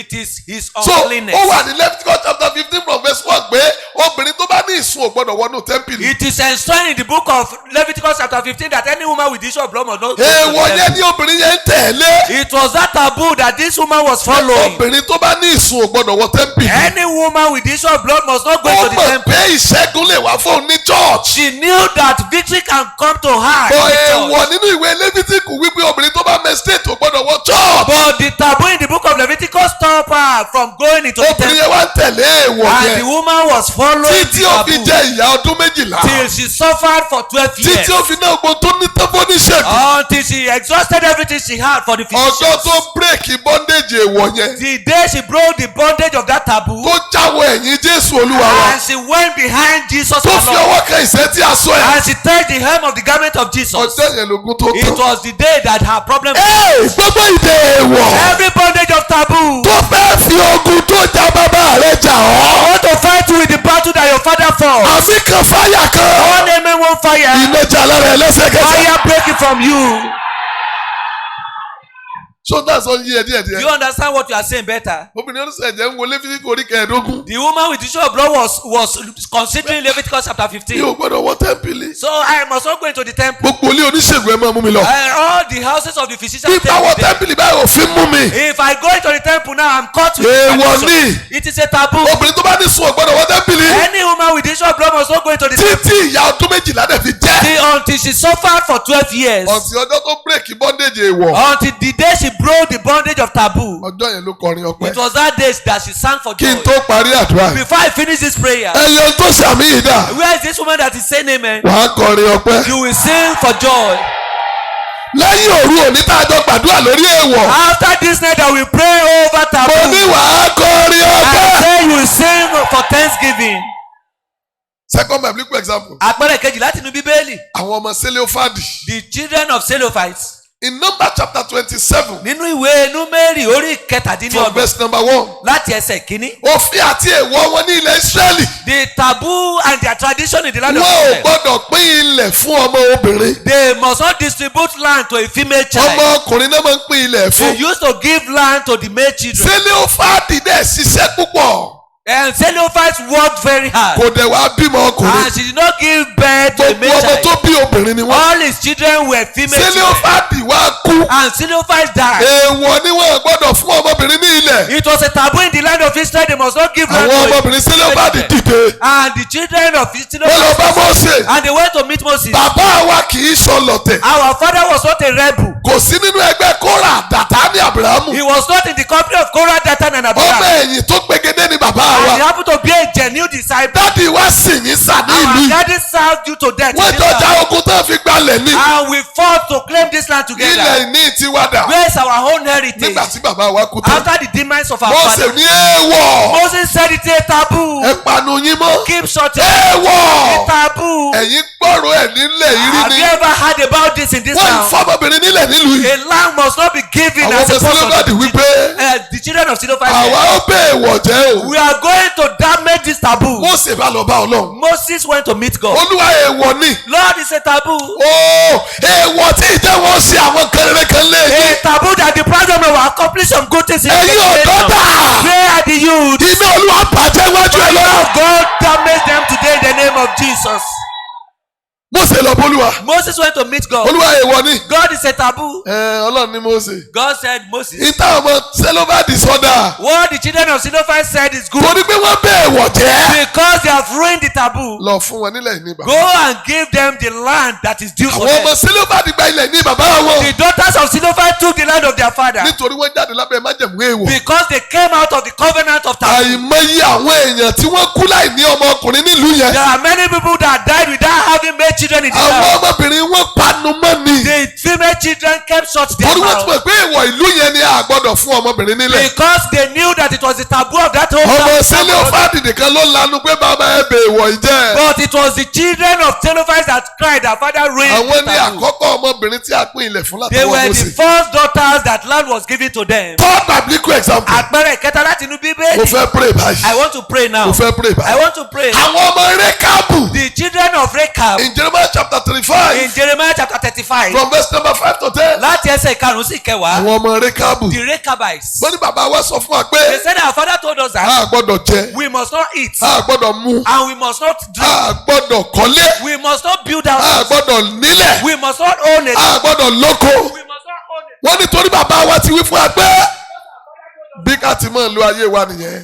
àwọn ọmọ oh my God wọ́n sì wà lábẹ́ èèwọ̀ náà. They were still under the taboo. wọ́n ń gbé bí ìgbà tí àwọn kan máa ń gbé inú igbó. They were living when some people were living in the lọ ka Jeremiah chapter 12 yẹn. Read Jeremiah chapter 35. ó ní bẹ́ẹ̀ ni àwa gba ohùn Rékábù bàbá wa gbọ́. So we believe the voice of Rechab our father. àwa ò jẹ́ àdẹ̀mú. We did not eat nor drink. àkọlé ànílẹ̀. We did not build house and we don't ó own a land. ta ló ń sàmì. Who is saying amen here? èèwọ̀ ilé yín tí kì í jẹ́ wọ́n ní oréré kan. Brought to us so that never allow some people to ṣe àmì bí àrá. say amen like the striking of ilé thunder. túká lórí ayé tiẹ̀. Over your life in the name of Jesus. sàmì yẹn dáadáa. Jeremiah 35 Jeremiah orí karùnléní láti ọgbọ̀n ẹsẹ̀ karùn-ún náà tí ń jọ ń sọ̀rọ̀ yẹn. láti ẹsẹ̀ karùn-ún bọ̀wé verse 8 ẹsẹ̀ ìkẹjọ. ó ní bàbá wa wí fún wa pé They said our father told us that ẹ̀yin ò gbọ́dọ̀ kọ́lé. you must not build from house. verse number 6 Láti ẹsẹ̀ kẹfà. ẹ gbọ́dọ̀ mọtí wáìnì. You must not drink wine. ọ̀pẹ̀jẹ̀ náà ọmọ Rékábù bàbá wa pàṣẹ fún wa pé Jonadab the son of Rechab our father commanded us. ẹ gbọ́dọ̀ ní You must not have. ẹ gbọ́dọ̀ mọtí wáìnì. You must not drink ẹ̀yin wine. àtàwọn ọmọ yín láéláé. Neither you nor your ẹ children gbọ́dọ̀ forever. kọ́lé. You must not ẹ build gbọ́dọ̀ house. fún irúgbìn. Nor sow seed. ẹ gbọ́dọ̀ gbé ọgbà àjàrà. Nor plant vineyard. ẹ gbọ́dọ̀ ní. Nor have any. àwọn èèwọ̀ kan àti ìjẹun ó ní There are nílé some ẹlòmíì. taboos that will not allow ẹ ò people. gbọ́dọ̀ ní. You must not have ṣùgbọ́n ní any. gbogbo ọjọ́ ayé yín But all the days ẹ of máa your gbẹ́nu life, àgọ́ you must live in the kí ẹ wà mẹ́ ní ọjọ́ púpọ̀. and be there for many days. báyìí ni àwa gba ohùn Jónádàbù ọmọ Rékábù bàbá wa. So we obey the voice of Jonadab. ó ní àwa ò jẹ́ àmú àní àkọlé àṣekàn. So we did not drink, no. èèwọ̀ tó ń ṣiṣẹ́ ẹ má ṣe rere. The taboo that work for impossibility nínú ìdílé tí ẹ ti bí ìwọ in yìí. the generation where you are born. bí àmì kan bá jáde lẹ́nu ẹ. One name can proceed out of èèwọ̀ your yẹn mouth. sọ agbára nù bẹ́ẹ̀. Let taboo lose its grip over you in the name of Jesus. àṣírí méje ni èèwọ̀ ní. Taboo has 7 secrets. number 1 ó máa mú ìṣẹ̀lẹ̀ ìgbàanì ìṣẹ̀lẹ̀ àtijọ́ ó máa mú kó tún ṣẹlẹ̀ sí ayé àwọn ìran mìíràn lákọ̀tún. Makes the evil occurrence of the olden times to happen to new generation. number 2 Ẹlẹ́ẹ̀kejì. èèwọ̀ Taboo. ó máa ń ran májẹ̀mú ìgbàanì ó máa ń ràn létí láti wá ṣiṣẹ́ ìkà nínú ayé àwọn tó ń tẹ̀lé. The olden covenant to come and work over the younger generations. ó jẹ́ èèwọ̀ ó jẹ́ agbára tí máa ń fa májẹ̀mú ibi wá sẹ́nu iṣẹ́. Taboo is a power that attracts evil power to ẹ dìde dúró rise to your feet. dìde dúró Rise to your feet. dìde dúró. Rise to your feet. ju ọwọ́ ẹ̀ méjèèjì sí ọba àwọn ọba. Wave your 2 hands to the King of Kings. àṣírí méje ni 7 mo secrets. ti sọ mẹ́ta. I've mentioned 3. èèwọ̀ máa ń fi ayé èèyàn sí abẹ́ ìsìnrú Taboo do place one's life under slavery àti ìmúsìn. and enslavement. èèwọ̀ máa ń mú kí ayé ènìyàn kó wà ní abẹ́ ẹ̀rù.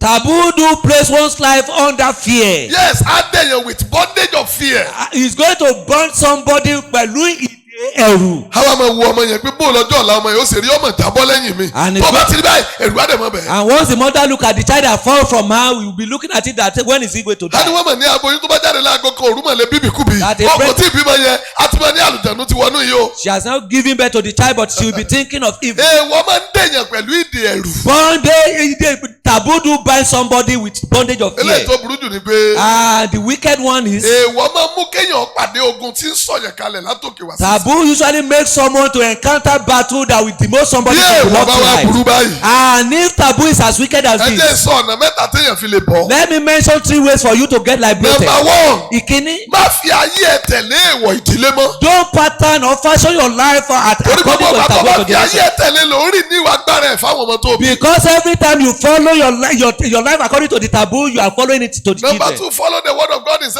Corinthians chapter 5 verse 17. Ẹlẹ́ẹ̀kejì ni wípé tẹ̀lé ọ̀rọ̀ Ọlọ́run tó wà ní Kọ́ríńtì kejì If oríta mẹ́ta anyone is in kẹtàdínlógún. Christ, Tí ẹnikẹ́ni bá wà nínú Kristi, ó di ẹ̀dá tuntun. is a new creature. So tó bá ṣì ń bá wọn dáwọ́ eégún, So if you contribute money tó for sì masquerade tilẹ̀kùn again orí nítorí ìmọ̀lẹ̀, and you shut door against you yourself are because not of a idol, born again. o kì í ṣe àtúnbí. Òtítọ́ ni mo sọ fún I'm ẹ. telling you the truth. Ó gbọ́dọ̀ bá wọn dá mọ́. You must not contribute all Torí good ìtàn again. bàbá ẹ̀ dá lọ dá wàhálà lẹ̀. Because the one that your forefathers did is creating problem for Wọ́n ní you. láti mọ Ọlọ́run tí o gbà. You must know the God that you believe. Èèwọ̀ yẹn ni àwọn Sédákì, Mísákì àti Abẹ́dínígò náà ni wọn ò fi tẹríba fún èrè It kábíyèsí. was that taboo that prevents Shadrach, Meshach and Abednego to buy down for the gravy. Èèwọ̀ yẹn lọ́pọ̀lọpọ̀ ọmọ ọmọ chọ́ọ̀chì lónìí. It is that taboo that many people don't have the understanding in church Ní today. eléyìí tó jẹ́ ti Ọlọ́run. The one that is for Ṣùgbọ́n God. nítorí ìbẹ̀rù ènìyàn, But because of the fear of man, wọ́n ń tẹ̀lé eléyìí tó jẹ́ ti they Èṣù. follow the one that is of the devil. Dídi àtúnbí pátápátá nínú Kristi Being born again completely in Christ ló lè mú kí ìdè ìwọ̀ ọjà. can make the bondage of taboo to be And loose. lastly, which is number 3, Ẹlẹ́ẹ̀kẹta tó ṣe lé tó gbẹ̀yìn. àdúrà tó gbọ́dọ̀ fún ìtúsílẹ̀ Fervent prayer for deliverance ló lè fọ́ pẹpẹ èèwọ̀ níwájú rẹ̀. can break the altar of taboo before you. Náà ojú ọwọ́ ẹ̀sìn Ọlọ́run. Now wave your two hands to Wọ́n God. dìde dúró kó rìn báyìí kó rìn Rise to báyìí. your feet and Gbé ẹsẹ̀ walk mẹ́fà forward. báyìí kó gbé ẹsẹ̀ méje báyìí. Take Gbé síwájú gbé sí 6 gbogbo steps rìn. and Rìn 7 káàkiri steps. rìn káàkiri rìn káàkiri. Walk around, walk around. Rìn káàkiri rìn Walk káàkiri. around, walk around. Mo sọ fún ẹ pé self deliverance I lélẹ̀. told you, eléyìí jẹ́ ìtúsílẹ̀.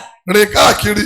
Walk around, Rìn káàkiri. walk around, Rìn káàkiri. move around. Tó bá rí nǹkan tó jókòó lẹ́gbẹ̀ẹ́ kó táàpù ẹ̀gbẹ́ sí èèwọ̀ tún ní kó má dìde. If someone is still sitting beside you, ask the person is Now, taboo. dúró síbi tó wà. Stay where you Ọyá are. ju ọwọ́ ẹ̀ méjèèjì sí ọba àwọn ọba. Now wave your hands to the King of Èmi Kings. mọ̀ pé alágbára ni I ọ́. know that it's a powerful.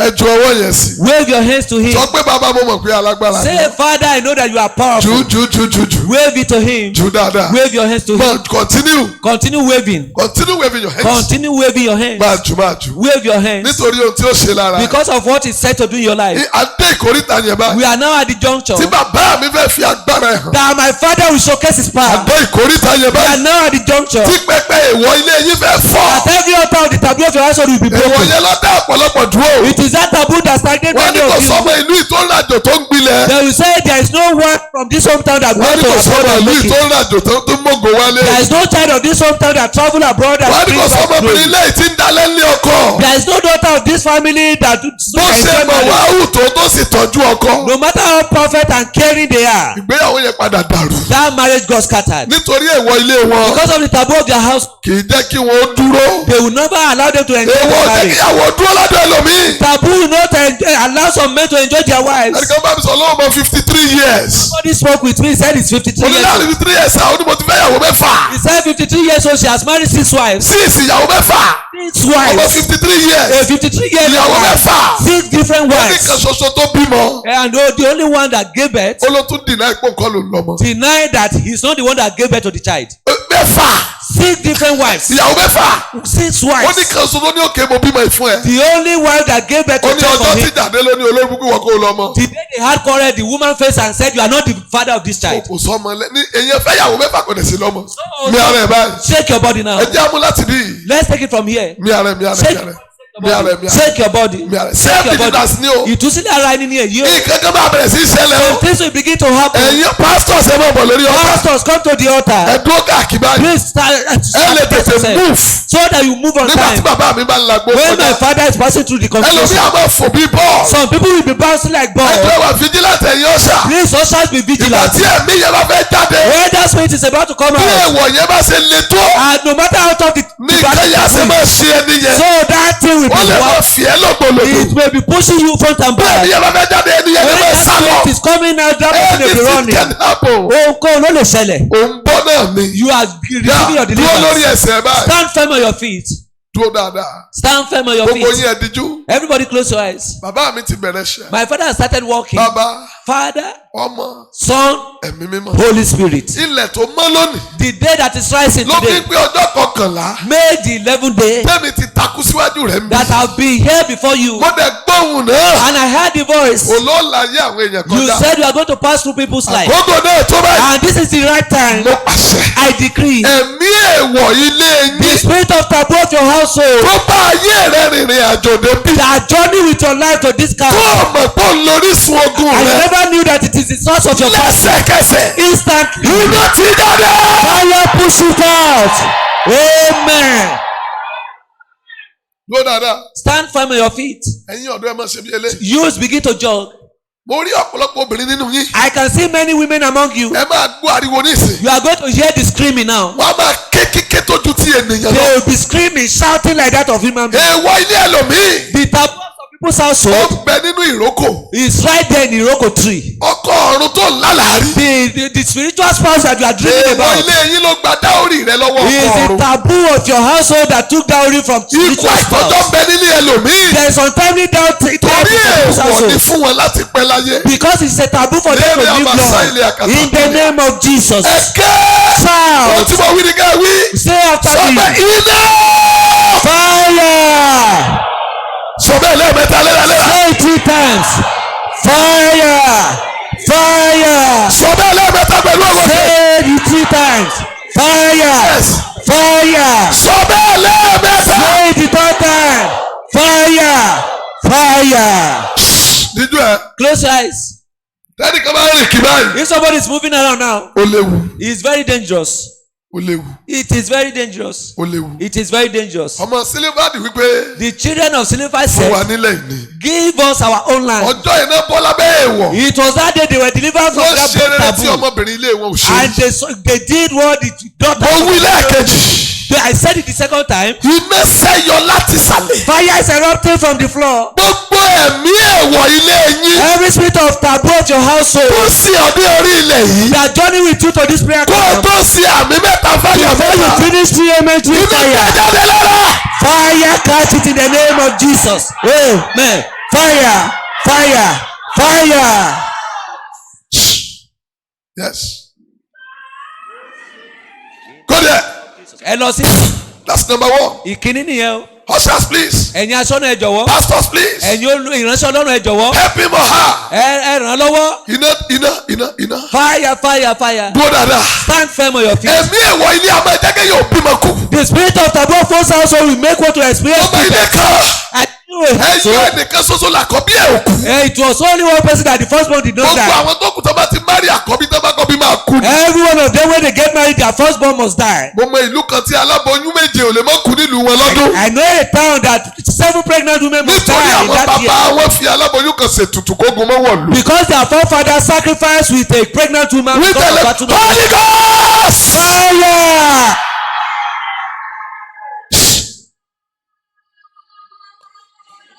Ó ṣẹlẹ̀. It's happening. Holy Ghost. Fire! Hepa. Ẹ ràn lọ́wọ́, ẹ ràn lọ́wọ́, ẹ ràn lọ́wọ́, Help that woman. ẹ ràn lọ́wọ́. Holy Ghost. Fire! That's right. Ó dára bẹ́ẹ̀, ó dára bẹ́ẹ̀, That's right. ó dára bẹ́ẹ̀. Di ojú ẹ báyìí o. Close your eyes now. Tó o bá lọ wò rẹ báyìí. If you say you are watching now, O lè ṣe mistake. that may be mistake for you. Ó yá kígbe báyìí. Shout now. Ìwọ ẹ̀mí èèwọ̀ ilé wa. How the spirit of taboo of my household. Kí ló ń ṣe lára mi? What are you still doing in my body? Jáde. Come out. Open your mouth and pray. Ọ̀yá. Jáde. Come out.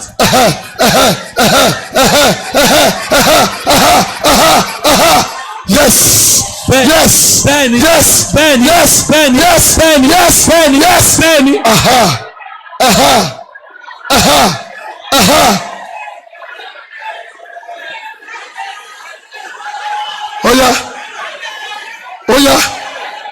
Oya. Continue praying.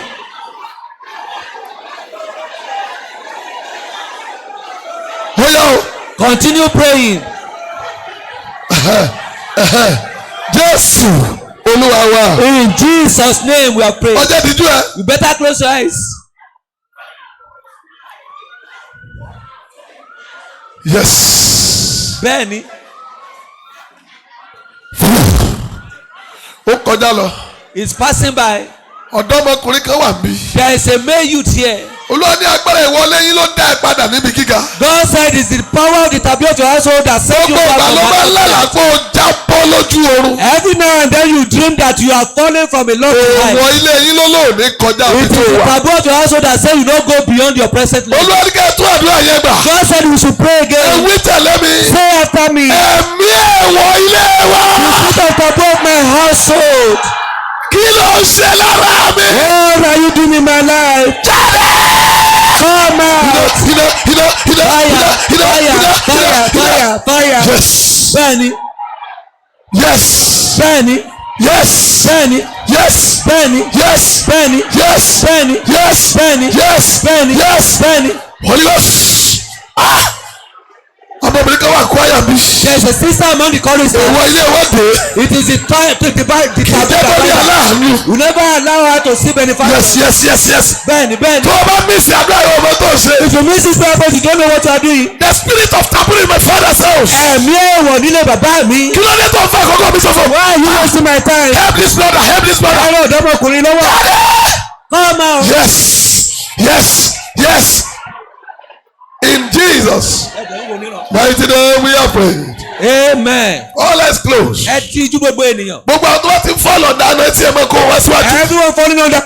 Bring them forward. Ẹ máa gbé wọn wá síwájú. Bring them forward here. Ẹ fà wọ́n síwájú. Please bring them Ẹ forward. fà wọ́n síwájú. Please drag them Àwọn forward. làbọ́kọ̀ fẹ́ da òró yẹn lé lórí. We are going to pour the ointment on them. Olúwa ní òrìṣà kan bẹ níbí. God said there's an idol here. Ẹ̀mí òrìṣà yẹn sì wà lára ẹ̀. The spirit of idol is in you. Ìwọ bàbá rẹ ni olórí òrìṣà yẹn. Your father is the priest of that Bàbá idol. bàbá ẹ̀ grandpa yín ni olórí òrìṣà yẹn. Your grandfather is the priest Ẹ̀yin of ọmọ that idol. òbọ́ mẹ́sùgbẹ́ ìwọ ẹ̀ wà lẹ́yìn. You are not worshiping it again, but the Olúwa ní ilé tí ẹ ti ń di àtẹ obìnrin yẹn ọlọ́kọ ń bẹ̀. God said this woman you married from the Ó world di àtẹ nígbà tó bímọ. you did not eat a tasteless food when Olúwa you wí give pé birth. agbára yẹn ni ò jẹ́ kí ayé ọkọ rẹ ní ayọ̀. You heard that it is that power that Tú àdúrà gbàlẹ́ kẹta. So pray the third Ẹ̀yin time. ọ̀dọ́ ẹ máa ṣe bí wọ́n ti ń ṣe yìí. Use begin to do the way I'm doing Ẹ̀mí here. ẹ̀wọ̀ ilé wa. Spirit of above my father's household. Kí ló ń ṣe lára mi? What are you doing in my life? Sájáde. Come out of my life. Óyá. Continue praying. Continue praying. Óyá.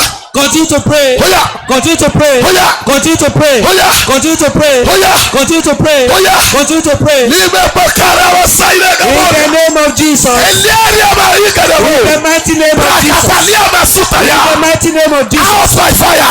Ẹ jáde By fire. pẹ̀lú iná. By fire. Pẹ̀lú iná. By fire. Pẹ̀lú iná. Come on. Come on. That is the touch of the Holy Ghost. Ó tẹ̀lé mọ́ni èyí o. Ẹ̀mí yẹn ló ń jáde lára. That's what going on. Ó jáde, ó jáde, ó It's jáde. going out. It's going Iná out. gbé jáde. Fire go Iná gbé jáde. Fire take it Iná out. gbé jáde. Fire Iná gbé jáde. take it out. Come on, come on, come on. Come on, come on. Yes, sir. That's right, that's right. Ó dára bẹ́ẹ̀, That's ó right, dára that's bẹ́ẹ̀, ó right. dára bẹ́ẹ̀, ó dára That's right. bẹ́ẹ̀. Ó dára bẹ́ẹ̀. Yeah. Come on, leave her, leave her, leave her, leave her, leave her, leave her. Yes, I command in the name of the Lord. Okay, fire penetrate, fire penetrate. Holy Ghost, yes, yes, help her, help her. That's all. Ina.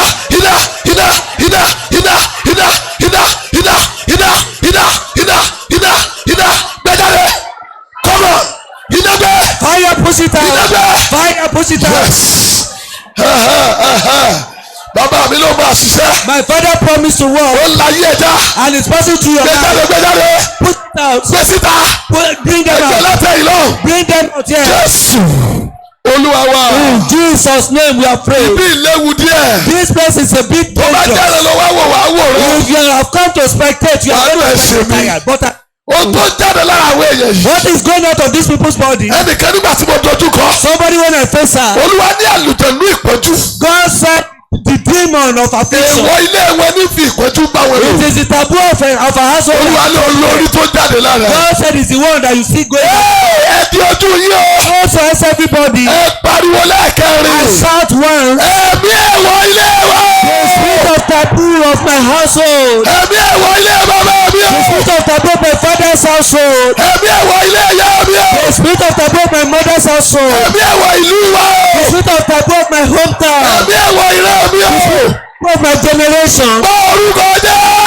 In the name of Jesus. Come out. Oya. Open your mouth and pray. Oya. Fire. Iná. Fire. Yes. Bẹ́ẹ̀ni. Yes. Bẹ́ẹ̀ni. Yes. Yes. Bẹ́ẹ̀ni. Yes. Bẹ́ẹ̀ni. Ẹ̀mí èèwọ̀ ilé The yìí. spirit of taboo of my Iná household. gbé jáde lára ẹ̀. Fire bring it out of you. Come on, help that woman. Ẹran obìnrin lọ́wọ́. Help that woman. Ẹran obìnrin lọ́wọ́. Yes. Yes.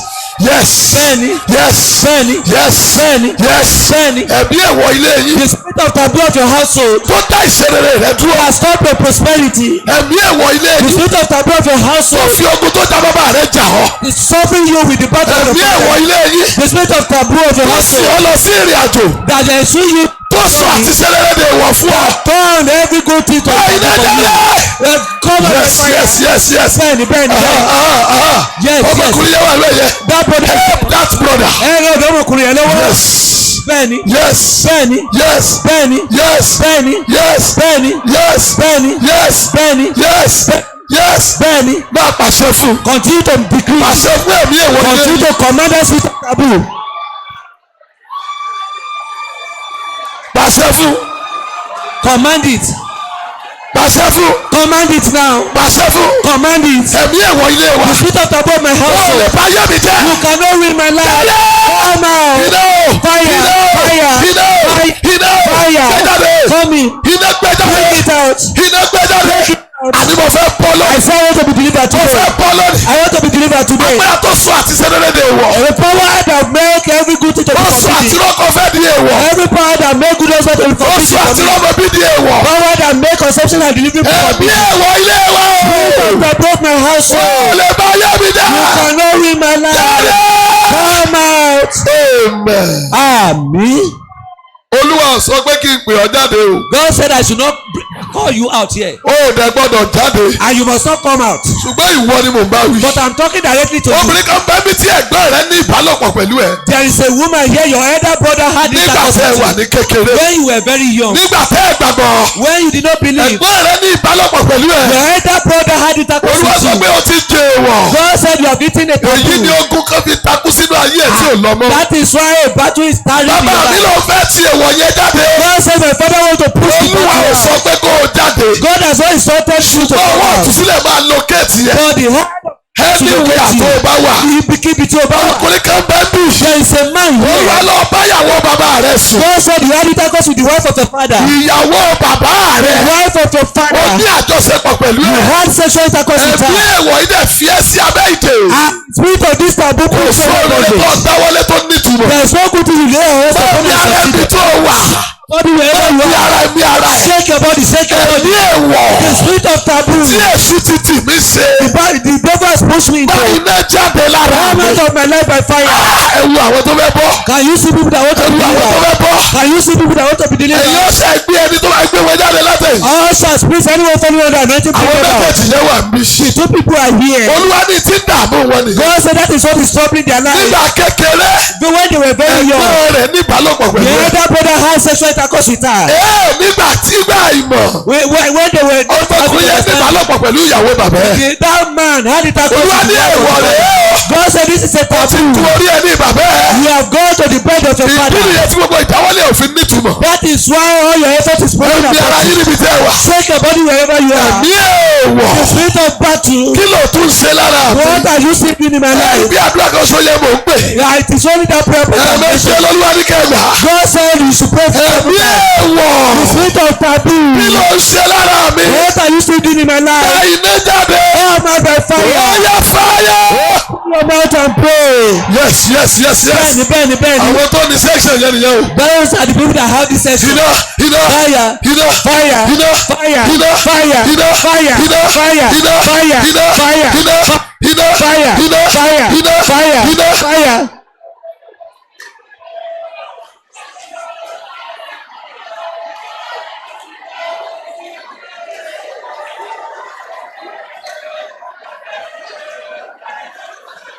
Jésù Olúwa wa. In Jesus' name we are Ẹ̀nà praying. ọwọ́ méjèèjì sókè. Everybody lift up your two hands. Ẹ̀nà. Lift it up. Aha. Mo pàṣẹ. I decree Níbikíbi tó wà. wherever you are occupying, Nípa àìmọ̀.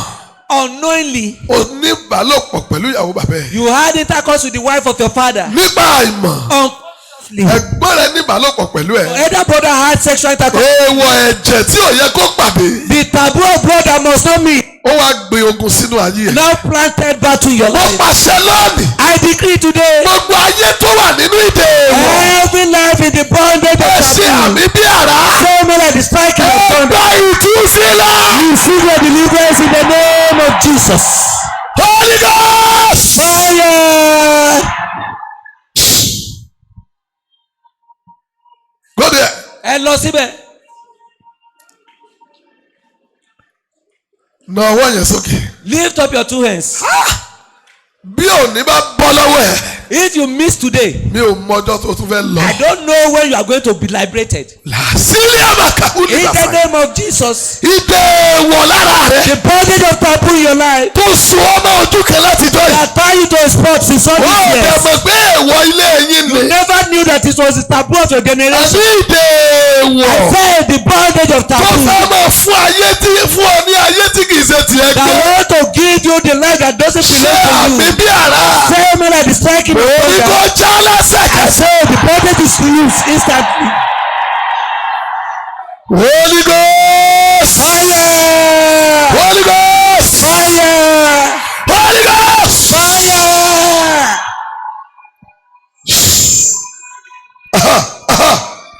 Come on.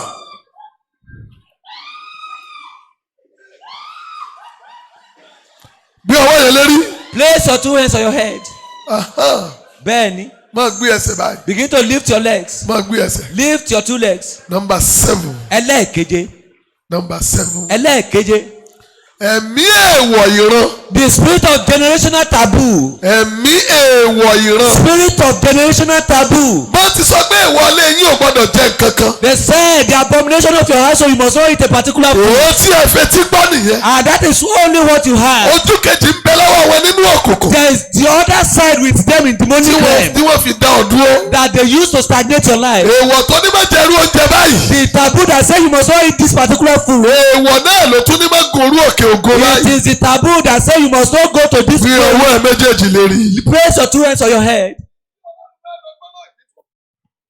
ẹ̀yin tí Ọlọ́run ṣetán láti lo èdè yìí fún ẹ gbọ́ ohùn Olúwa lẹ́nu mi. ìdè èèwọ̀ ti ilé yín ti ìran yín ti agboolé ẹ ti ẹ̀jẹ̀ ìbí. bí o ti ń ṣe àmì kan bí àrá. As you are saying one amen at the striking of thunder, lórúkọ Jésù jáde lára. come out of your body in the name of Jesus. gbọ́wọ́ yẹn lórí. Place the hands on your head. Olúwa ló kù àwọn márùn-ún. God said it remains 5 sections of people. mẹ́ta nínú wọn lóbìnrin. 3 among them are women méjì nínú wọn lọ́kùnrin. and 2 among them are men. Olúwa ní òun ò ní jẹ́ kí wọ́n lọ láì rí ìtúsílẹ̀. God said he will never allow them to return to their home without receiving deliverance. iná lẹ́pẹ̀ lẹ́ẹ̀méje. You are going to echo fire 7 times. lẹ́yìn náà wàá wá gbàdúrà yẹn. Thereafter we pray on wàá it. ní iná o. You will shout iná fire, o. fire, iná o. fire, iná o. fire. tó bá ti pín ẹ̀keje. Once it completes 7, wàá ní tí ẹ̀mí èèwọ̀ ilé wa jáde. Push the spirit lára mi. from my body. wọ́n yà pé iná lẹ́ẹ̀méje. Fire 7 times. Fire! Fire! Fire! Fire! Fire! Fire! yes yes yes yes. continue. Continue. àwọn márùn-ún ni. There are 5 sets of people. àwọn márùn-ún ni. There are 5 different people. àdúrà keje ni Olúwa dá ayé wọn dúró dè. God is setting their life for this 7th prayer point. ibẹ̀ náà ti máa bọ́. They are going to be liberated. yes Bẹ́ẹ̀ni, yes bẹ́ẹ̀ni, yes bẹ́ẹ̀ni. Jésù Olúwa wa. In Jesus' name we have prayed. okay that's number 1. Ìkíní nìyẹn o. that's number 1. Ìkíní nìyẹn. yes agbára ìwọlé nìyẹn o. That is the power of family taboo. that's number 2. Ẹlẹ́ẹ̀kejì. number 2. Ẹlẹ́ẹ̀kejì. Holy Ghost. Fire! number 3. Ẹlẹ́ẹ̀kẹta. lọ́bẹ̀yẹ. Go there. remain just 2 people. yes Ó pè ní méjì péré. help Ṣé Olúwa ìtọ́ ẹ̀yìn ìbá? náà. something is happening at the back. Kankan ṣẹlẹ̀ lẹ́yìn lọ́hùn. at the back. Lẹ́yìn come lọ́hùn. on go there. Ẹ jọ̀wọ́ ẹ lọ síbẹ̀. wọ́n túlẹ̀. They are delivering her. wọ́n túlẹ̀. They are setting her free. aha ó ti pé márùn. It's now complete 7. káwọ́ kúrò lórí. Please remove your hand from your head. máa ṣe bí mo ti ń ṣe yìí. Begin to demonstrate the way I'm demonstrating now. pẹ́pẹ́ èèwọ̀ ilé wa. Altar of taboo of my family tí a fi dá ìṣẹ̀lẹ̀ mi dúró. that they used to stagnate the sources of my life yálùlẹ̀. be broken. wàá máa gbé ọwọ́ báyìí. You will begin to lift your legs and hands. pẹ́pẹ́ èèwọ̀ ilé wa. The altar of taboo of my household tí a fi dá ayé mi dúró. which they used to stop my life yálùlẹ̀. be broken. Yes. pẹ́pẹ́ yẹn nìyẹn o. That is the altar. pẹ́pẹ́ yẹn nìyẹn o. That is the altar. pẹ́pẹ́ èèwọ̀ ilé wa. The altar of the taboo of my household tí a fi dá ìṣẹ̀lẹ̀ mi dúró. which they used to stop my prosperity in life yá. be broken. sọ ń gbé ẹsẹ̀. Are you lifting your legs at all? sọ ń gbé ẹsẹ̀. Are you lifting your legs? sọ ń gbé ẹsẹ̀. Are you lifting your legs? Jésù Olúwa wa. In Jesus' name we are praying. kọjú sí ẹnìkan. Face someone beside you. ó kàn dùn mí díẹ̀ pé It's just a pity that kó o múra. for you to be serious. ariwo ni o. It's sound. àtẹ́wọ́ yẹn ó ṣe yà yà yà You yà. will clap màá dẹ̀ pé àdúrà mẹ́ta. and I will raise 3 jáde points more. lọ jáde lọ láyé mi o ogun ọjọ́ o tó ti pẹ́. Jáde lọ lára mi. jáde lọ láyé mi o. ogun ọjọ́ tó ti pẹ́. o tẹ́gbẹ̀ ní èèwọ̀. What they call taboo. ogun ọjọ́ tó ti pẹ́ ni. jáde lọ lára mi. jáde lọ láyé mi o ogun ọjọ́ tó ti pẹ́. Jáde lọ lára mi. Jáde lọ láyé mi o. Ogun ọjọ́ tó ti pẹ́. jáde lọ láyé mi o. Ogun ọjọ́ tó ti pẹ́. Jáde lọ láyé mi o. Ogun ọjọ́ tó ti pẹ́. Jáde lọ láyé mi o. Ogun ọjọ́ tó ti pẹ́. Jáde lọ láyé mi o. Ogun ọjọ́ tó ti pẹ́. Jáde lọ láyé mi o. Ogun ọjọ́ tó ti pẹ́. Jáde lọ láyé mi o. Ogun ọjọ́ tó ti pẹ́. Jáde lọ láyé mi o. Ogun ọjọ́ tó ti pẹ́. Ogun ọjọ́ tó ti pẹ́. Ogun ọjọ́ tó ti pẹ́. Ogun ọjọ́ tó ti pẹ́. Ogun ọjọ́ tó ti pẹ́. Ogun ọjọ́ tó ti pẹ́. Ogun ọjọ́ tó ti pẹ́. Ogun ọjọ́ tó ti pẹ́. Ogun ọjọ́ tó ti pẹ́. Ogun ọjọ́ tó ti pẹ́. Ogun ọjọ́ tó ti pẹ́. ẹ máa gbé ẹsẹ̀ yín báyìí. Now begin to lift your legs. ẹ la ojú yín. Open your eyes. ẹ máa rìn káàkiri Begin báyìí. to move around now. ìdèwọ̀ ilé wa. The bondage of taboo of my tí house ọgbà káyé mi kúrò nípò tí mo wà. that never allow my life to leave this present position. ìdèwọ̀ ilé wa. The bondage of taboo of tí my tako household ìtẹ̀síwájú mi. That place of impossibilities before me. já lára mi báyìí. Break before me já now. lára mi báyìí. Break in my life. oh my God. Ọlọ́run mi. já lára mi báyìí. Break in my life now. já báyìí. Break now. já báyìí. Break now. ọyọyọyọ. Continue.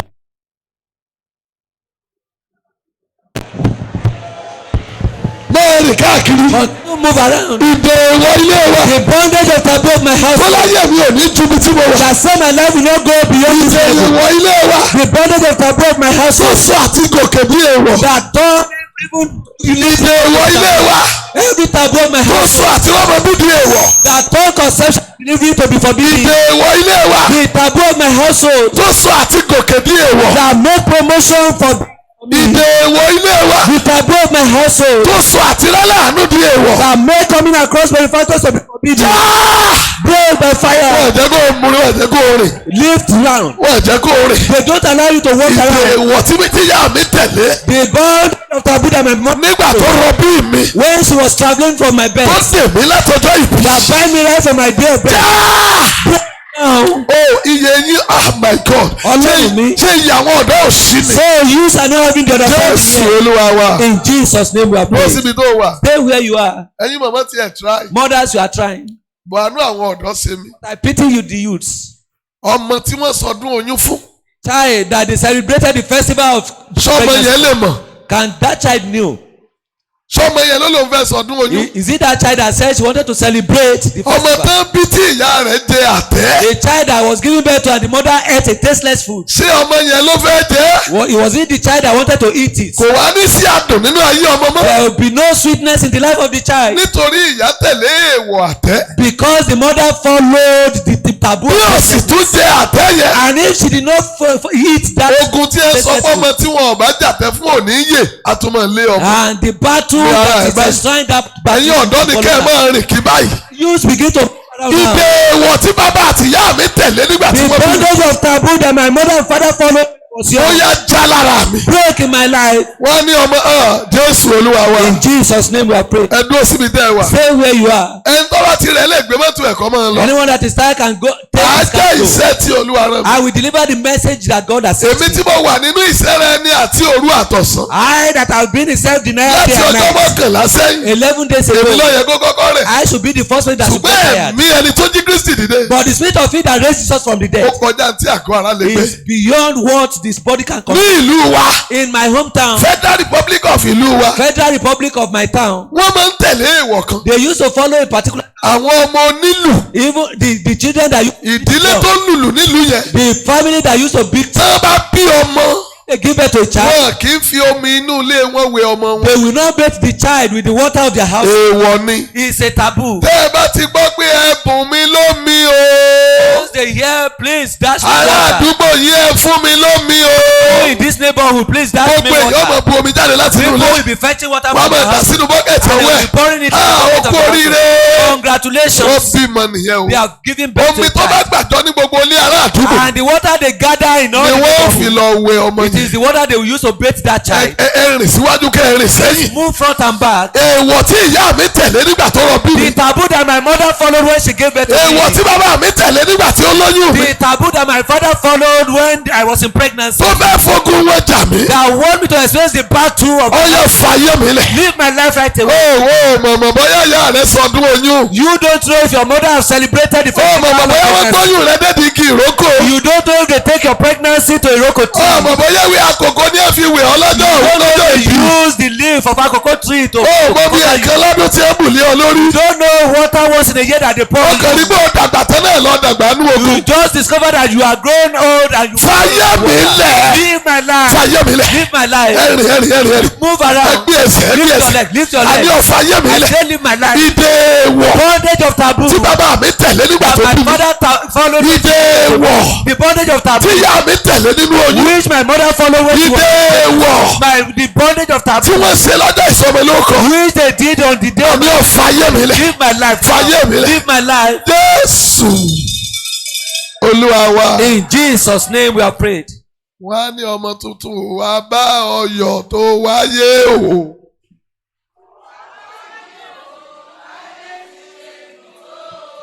wọ́n á bá mú ẹja aláborí And they will take a tilapia fish, tó ti kú tán ti ká tó ti gbẹ. dead, roasted, and it's wọ́n á fi dry. kan ọmọ lẹ́nu. They will use it to orí take ni the mouth. ẹja fi làbú It's dá o. the head that the fish used to pass wọn ò through the dẹ̀ ocean. rántí pé orí yẹn náà ni ẹja fi ń gbé ìwọ̀. And they don't know that it's the same head that the fish we used to ó catch. gbọ́ tí mo sọ. You don't wọn ò dẹ̀ understand. rántí What pé I'm saying. orí yẹn náà ni ẹja fi ń wọnú nẹ́ẹ̀tì. They don't understand that it's the same head that the fish we used to wọ́n á enter fi to kan the ọmọ net. tuntun lẹ́nu. They will use the head of the fish. wọ́n á to ní cut the èèwọ̀ mouth ní of the ìkan child. nẹ́mi yóò tí ì pé. They will say the items of this name is. atare dà. Where is alligator pepper? wọ́n á ní atare They rèé say o. this alligator pepper. wọ́n ní kò di tiẹ̀ láàbọ̀. So he did not buy this atare tí somehow. mẹ́ta ń bẹ nínú àsùsùn tí wọn ò fojú kan ra. And the alligator pepper that three are in it and they did Wọ́n not tún see fi each kan ọmọ other. lẹ́nu. They will use it to ètò taste burú the jù mouth rèé of o. the child. And this is ọtí wicked. rèé o. This is wine. ọtí ètí o. And this is alcohol. ẹjẹ́ You never àgbàpọ̀ tí pay. ò kì í tí. And you don't know that ṣùgbọ́n ayé alcohol ẹni not tó pay. mú máa ń bàjẹ́. But the life of anyone that wọ́n á drinks tún will be kàn ruined. sọ́mọ tuntun lẹ́nu. They will point it to the bí mouth. ẹsẹ̀ bí ẹsẹ̀ bí Lift ẹsẹ̀. up your legs. Lift up your èèwọ̀ tí legs. bàbá mi tẹ̀lé. The taboo that my father followed. lọ́jọ́ tí wọ́n sọ mí lórúkọ. The day I was being named. tó gbé àyẹ̀mọ́ mi sínú ìgbèkùn. That placed my destiny. ó yẹ fàyè mi lẹ̀. Live my life now. èèwọ̀ tí ìyá mi tẹ̀lé. The taboo that my mother followed. lọ́jọ́ tó rọ bí mi sáyé. Day she traveled from my bed. tó wá dé tí mo fẹ́ ṣe mọ́lẹ̀. That bind my purpose of existence. fàyè mi lẹ̀. Live my life now. tí ẹnìkan gbàdúrà. Is someone praying here? wọ́n lé èèwọ̀ ni. They will say it's a taboo. ẹja aláborí ò gbọ́dọ̀ mọ́ wà ń bẹ̀. A tilapia fish must be in the atare ò gbọ́dọ̀ mọ́ wà ń bẹ̀. alligator pepper must not but be a there. gbọ́dọ̀ fọtí kan lẹ́nu. We must pour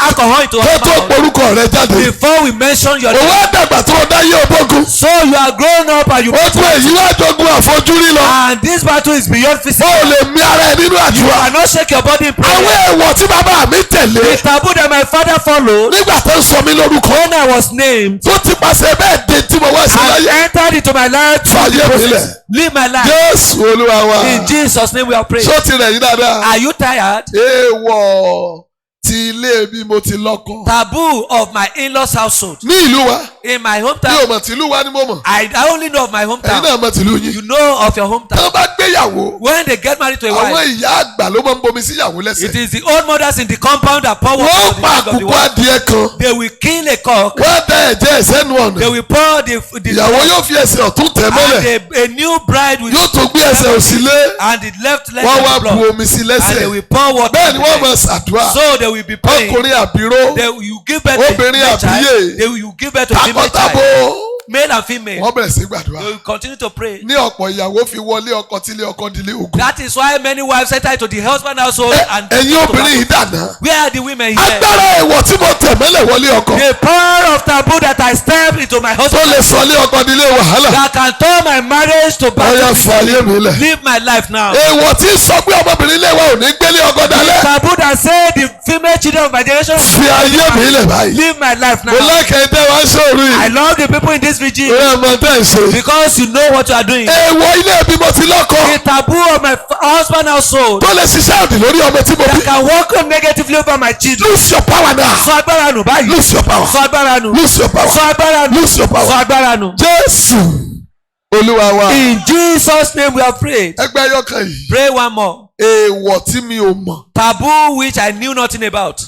Èèwọ̀ àìmọ̀. The taboo that I knew Tó nothing dẹ̀ about. fi ogun já ìṣẹ̀dá mi. That is troubling me with the battle. Orúkọ Jésù ni mo pè. I call the name of Jesus. Òpin débọ̀ lónìí. End has come to you today. Kí ló jẹ́ ìsọ̀ yẹn? What made me to say that? Ọmọ tó bá já bọ́ọ̀lẹ̀ lẹ́yìn ìyá ẹ̀. A child that fell from the back of the mother. Ṣé Yorùbá kan wà mí? Do you understand that? Ọmọ fẹ́ ni wọ́. Kí náà ni ó ṣe? What will happen to her? Ẹ́ tó bá jẹ́ ọmọbìnrin ni. If it is a female child, Kí náà ni ó ṣe? what will happen to her? Wọ́n ní ọkọ ọmọ kú mọ́. They will say she will be experiencing the death of husband. Ó já bọ́ọ̀lẹ̀ lẹ́yìn ìyá ẹ̀. She fell from the mother. Kò dá lápá. She did not have any Kò fracture. kán lẹ́sẹ̀. She did not have any Bọ̀tí tó fracture. dáa nínú ayé ẹ̀ ti bàjẹ́. But the good thing in her life is already damaged. Nítorí agbára èèwọ̀. Because of the power of taboo. Kò sí kankan kọ́ ọmọ já bọ́ọ̀lẹ̀ lẹ́yìn èèyàn. There is nothing if a child Nígbà tí falls ọba ti from fọ́ someone. lórí tí ọ̀dà lápá. Once there is no fracture in the body Ó of tún the gbé child, kẹrẹ ju ẹ̀yìn ló fún you lọ́mú. just back her back Ṣùgbọ́n again. nílẹ̀ Yorùbá. But in Yoruba Agbára land, kan yóò tì lẹ́yìn. a power will support that taboo. Tó ò ní mọ ibi tí ó ti wá. Which you don't know the source. Wàhálà abẹ ni pé And the problem there is yóò that máa wò níran tí ó fi jáde léèwé. that taboo will be looking at her till Ṣùgbọ́n she yóò fi kó graduates. àìtọ́jọ́ pa ọkọ tó bá But it's fẹ́. going to bring untimely death over the Ẹ wá gbọ́ husband. mi, obìnrin mélòó náà wà lẹ̀ mọ́ wájú orí pé eléyìí jábọ́ lẹ́yìn ìyá ẹ̀. Now, how many women will be inscribed on their Tí àwọn forehead? ọkùnrin yóò fi mọ̀rú ẹ̀ tó ẹ̀kan fẹ́. And the men will be able to marry the Abájọ other child. tẹ́nìkan sọ kú ọkọ mẹ́ta kú mọ́ ẹnìkan. That is why 3 husbands died on a Ó wá particular gbọ́dọ̀ wife. pẹ̀lẹ́ ẹ̀kẹrin wá wájú prophet ẹ bá mi praise And she mọ́ lọ́rọ̀. brought the Mo ní 4th torí husband. ẹ bá pé ọ̀rọ̀ rẹ ò tí ì I kankan. said if you are sensible, your case is. Ó ṣe kọ́kọ́ wádìí pé kí ni ń pa wọ́n. Why don't you to search that? What is Ó the ṣe cause jẹ́ of ètí ó it? kú lọ́dún méjì kú lọ́dún mẹ́ta ni wọ́n fẹ́. Why are you looking for the husband that will die in 2 years, 3 Mo wá wo years? orúkọ tó fún mi báyìí. And I look at the name that Orúkọ she gave to àyìn me. ọkùnrin ẹ jẹ́ serious. Men, you better be serious. Ọ̀pọ̀ yín rẹ̀ ń rìn lọ kòtò ọ̀run. Many of you are going to your grave Ọkọ gradually. mẹ́ta kú mọ́ obìnrin kan ṣoṣo. 3 men died on a Kò particular dẹ̀ woman. bójú ẹ̀ pé kí ló ń pa wọ́n. And she did not ask question that what killed them. Méjì míì tún ti approach ẹ̀. Another 2 men are already approaching Ló her. bá kórúkọ àwọn prophet ẹ bá mi And praise. she brought their names. Our prophet pray on this. Ọlọ́kọ̀ rẹ̀ àkọ́kọ́ ń kọ́. I said, where's your Olómi first o husband? méjì fún yẹn kú. She said she gave birth to 2 children for Èkejì. him and died. The second one, Olóyún tó ní náà ni wàhálà ṣẹlẹ̀. said when she conceived problem. Ìkẹta. The third Olóhùn husband tí ẹ tí lóyún kankan tí yẹn fi fò sẹ́lẹ̀ said she kó. has not even conceived when that husband died. Bó wá ní. So Ẹ ó how ní ẹ bá about it now? gbàdúrà sí ètí màfẹ́ nu méjèèjì. So pray on the one that I'm Wọ́n going to kórúkọ marry. yẹn lọ́gbẹ́ olúwa ta ni kú kàn nú àwọn So I eléyìí. was asking God, who is the next one to die Yes, now? ta ni kú kàn. Who is the next man to die now? Mọ̀kàn lórúkọ yẹn lẹ̀ ni. So I just dropped the Mo lóbìnrin name. ọ̀rọ̀ rẹ̀ tí I kankan. said this woman, the next thing is Lọ for you to gbàdúrà marry. agbára wo ní pa wọ́n. So go and pray. Which power is Ó killing ṣeé this ṣe kó man? jábọ́ lẹ́yìn ìyá ẹ̀. Possibly the woman dropped Kó out má of sì the gba mother. àgbàlá àdúrà pé agbára èèwọ̀ tí mi ò mọ̀. Probably she has failed to pray concerning unknown taboo. Ikú ní ọ̀pọ̀kọ. It is the death that will kill the Bọ̀ husband. torí pé ìyàwó jábọ́ lẹ́yìn ló fi ṣẹlẹ̀. Because the wife fell from the So mother. definitely gbogbo èèyàn ló gbọ́dọ̀ pray. Definitely everyone must pray. Olóò mọ̀rìn àjò ìgbà tó ń pè ìyàwó ẹ̀ lẹ́yìn. Because you don't know the journey yeah. when your Bí wife ara is ẹ̀ báyìí. back. Shake your body now. Inú mi dùn fún ohun tí Olúwa ní kí n sọ yìí o. Very glad for what God said I should say here. Ẹ yóò fa èèwọ̀ àìmọ̀. Every area of unconscious taboo Tí ẹ máa ń ṣiṣẹ́ ìdálóró. that used to work for torment. Fàyè mi lẹ̀. Live my life. Ó yẹ ìfarayà gbẹ̀dọ̀. Open your mouth and pray. Yes. Ó fa èèwọ̀ àìmọ̀. Area of unconscious taboo. Tí ìgbà tí mo wà nínú oyún. When I was in my mother's womb. Tí ọjọ́ tí ìyá mi rọbí mi. The day my mother traveled from my bed. Come out of my life. Fàyè mi lẹ̀. Live my life. Fàyè mi lẹ̀. Live my life. Fàyè mi lẹ̀. Live my life. Fàyè mi lẹ̀. Live my life. Fàyè mi lẹ̀. Live my life. Fàyè mi lẹ̀. Live my life. Fàyè mi lẹ̀. Live my life. Ọfà èèwọ̀ àìmọ̀. Arrow of unconscious taboo. Kí ló ń ṣe lára mi? What are you still doing in my Fi life? ayé mi lẹ̀. Life right away. Oya. Continue praying. Oya. Continue to pray. Oya. Continue to pray. Ìyanu. Open your mouth. Jésù. Olúwa wa. In Jesus' mighty name we are prayed. Nawọ́ ẹ̀ méjèèjì sókè. Lift up your two hands. Láti òní lọ. Beginning from today, Ọfà èèwọ̀ lára ẹ̀. every arrow of taboo in your life Tó sọ àti ṣe rere dèèwọ̀ fún ọ. that has made success forbidden for you. Àmì kan pẹ̀lú fáyà kan. One amen, one fire. Ọfà yẹn jáde That lẹ́sẹ̀kẹsẹ̀. arrow is coming out of your life instantly. Ìbéèlì pé gbọ́wọ́lé rí.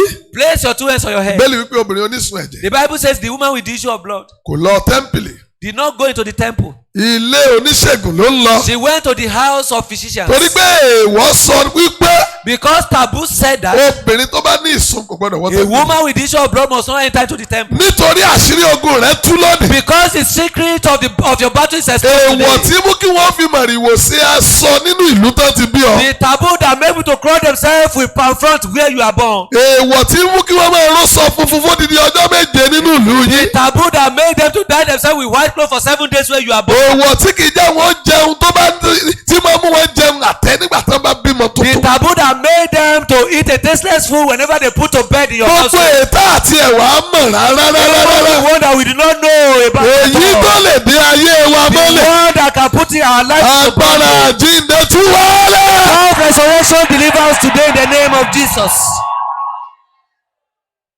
Nawọ́ yẹn sókè. Lift up your two hands now.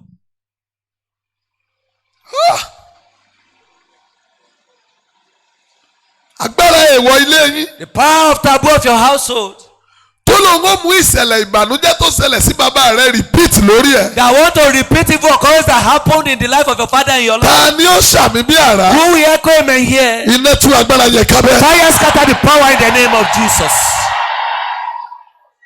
Wàá ṣe rere. You will succeed. Káwọ́lẹ̀. Put down your hands. Máa gbé ẹsẹ̀ báyìí. Lift up your legs now. Máa gbé báyìí. Lift your legs. Máa gbé báyìí. Lift your legs. Máa gbé báyìí. Lift up your legs. O ti ń gbé ẹni kó máa rìn káàkiri. As you are lifting it, move around. Mike Olúwadégòkè. Joseph, son of Moses. Ó wọ́n ṣe bẹ́ẹ̀ mọ̀. Mike Olúwadégòkè. Joseph, son of Moses. Tọmọtọmọ tayátayá. Your children, your wife. Mo bọ́ lábẹ́ àjàgà èèwọ̀ I am lónìí. set free from every yoke of taboo Mo today. bọ́ lábẹ́ àjàgà èèwọ̀. I am set free from the yoke of Ti ìlú taboo. tá a ti bí mi.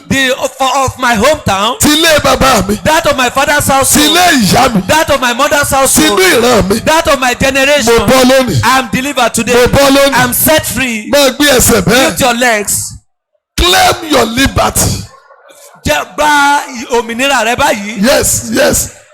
Gba òmìnira ẹ yẹn. Claim your liberty now. Gbàgbà. Claim it. Mo bọ́ lónìí. I am delivered today. Lábẹ́ ogun tó bá gbèlè èèwọ̀. From everything called taboo. Mo bọ́ lónìí. I am set free. Mike Olúwadégòkè. Joseph, son of Moses. Lábẹ́ àjàgà èèwọ̀ ìran tá a ti From bí mi. every yoke of taboo where I was Mo born. bọ́ lónìí. I am delivered Èmi today. bọ́ lónìí I o. am delivered today. Mo bọ́. I am delivered. Mo bọ́. I am delivered. Mo bọ́. I am Mo delivered. bọ́ lónìí. I am delivered today. Èèwọ̀ yẹn ni ọ̀jẹ́ lómi òròyún ní. It is that taboo that stops some women from Èèwọ̀ yẹn ló conceiving. jẹ́ ká deport ẹlòmíì láti inú It òyìnbó. is that taboo that made them to repatriate some people Èèwọ̀ from yẹn ló abroad. ta márẹ́jì ẹlòmíì rú. It is that taboo that scattered the marriages Nítorí of ikú people. àti àjíǹde Jésù tí mo gbàgbọ́. Because of the death and resurrection of Jesus that I believe. Mo bọ́ lónìí. I am set free today. bọ́ lónìí. I am delivered today. bọ́ lónìí. I am delivered today. bọ́ lónìí. I am liberated. Mo bọ́ lónìí. I am delivered. Mo bọ́ lónìí. I am liberated. Mo bọ́. I am set free. bọ́. I am delivered. Mo sọ bẹ́ẹ̀. Continue saying it. Kéde òmìnira rẹ. Declare your liberty. Kéde ìtúsílẹ̀ rẹ. Declare your liberty. Mo bọ́ lónìí. I am Àwọn set free ọmọ today. mi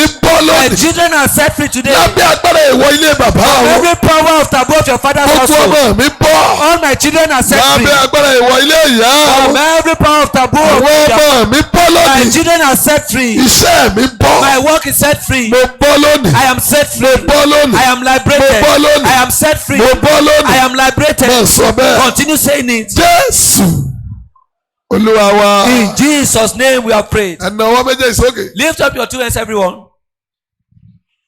gbogbo àwòrán àwọn ọmọ tí ẹ mú dání. All the photographs of the children you are holding. ó dẹ̀ wù mí kó o ṣàmì o. I love you to say amen. gbogbo àwòrán The photographs tí àwọn ọmọ tó o mú of dání all the children you are raising tí wọn ò sí ń bí. that are not presently here. ní èmi pàṣẹ pé I decree that níbikíbi tó bá wà wherever they may be, ìjọba ìwọ̀ ìdílé fàyà lórí wọn bá. dominion of family taboo is broken over their lives. ọfà ìwọ̀ ìdílé jáde lára wọn bá. Power of family taboo is going out of their lives. ìdè ìwọ̀ ìdílé kó já. The bondage of family kó máa taboo já. is kó broken. máa já. It's broken. kó máa já. It's broken. kó máa já. It's broken. kó máa já. It's broken. kó máa já. It's broken. kó máa já. It's broken. iná já. Fire, break it off. na fọ́tò yẹn sí mi bá. Lift up the photographs.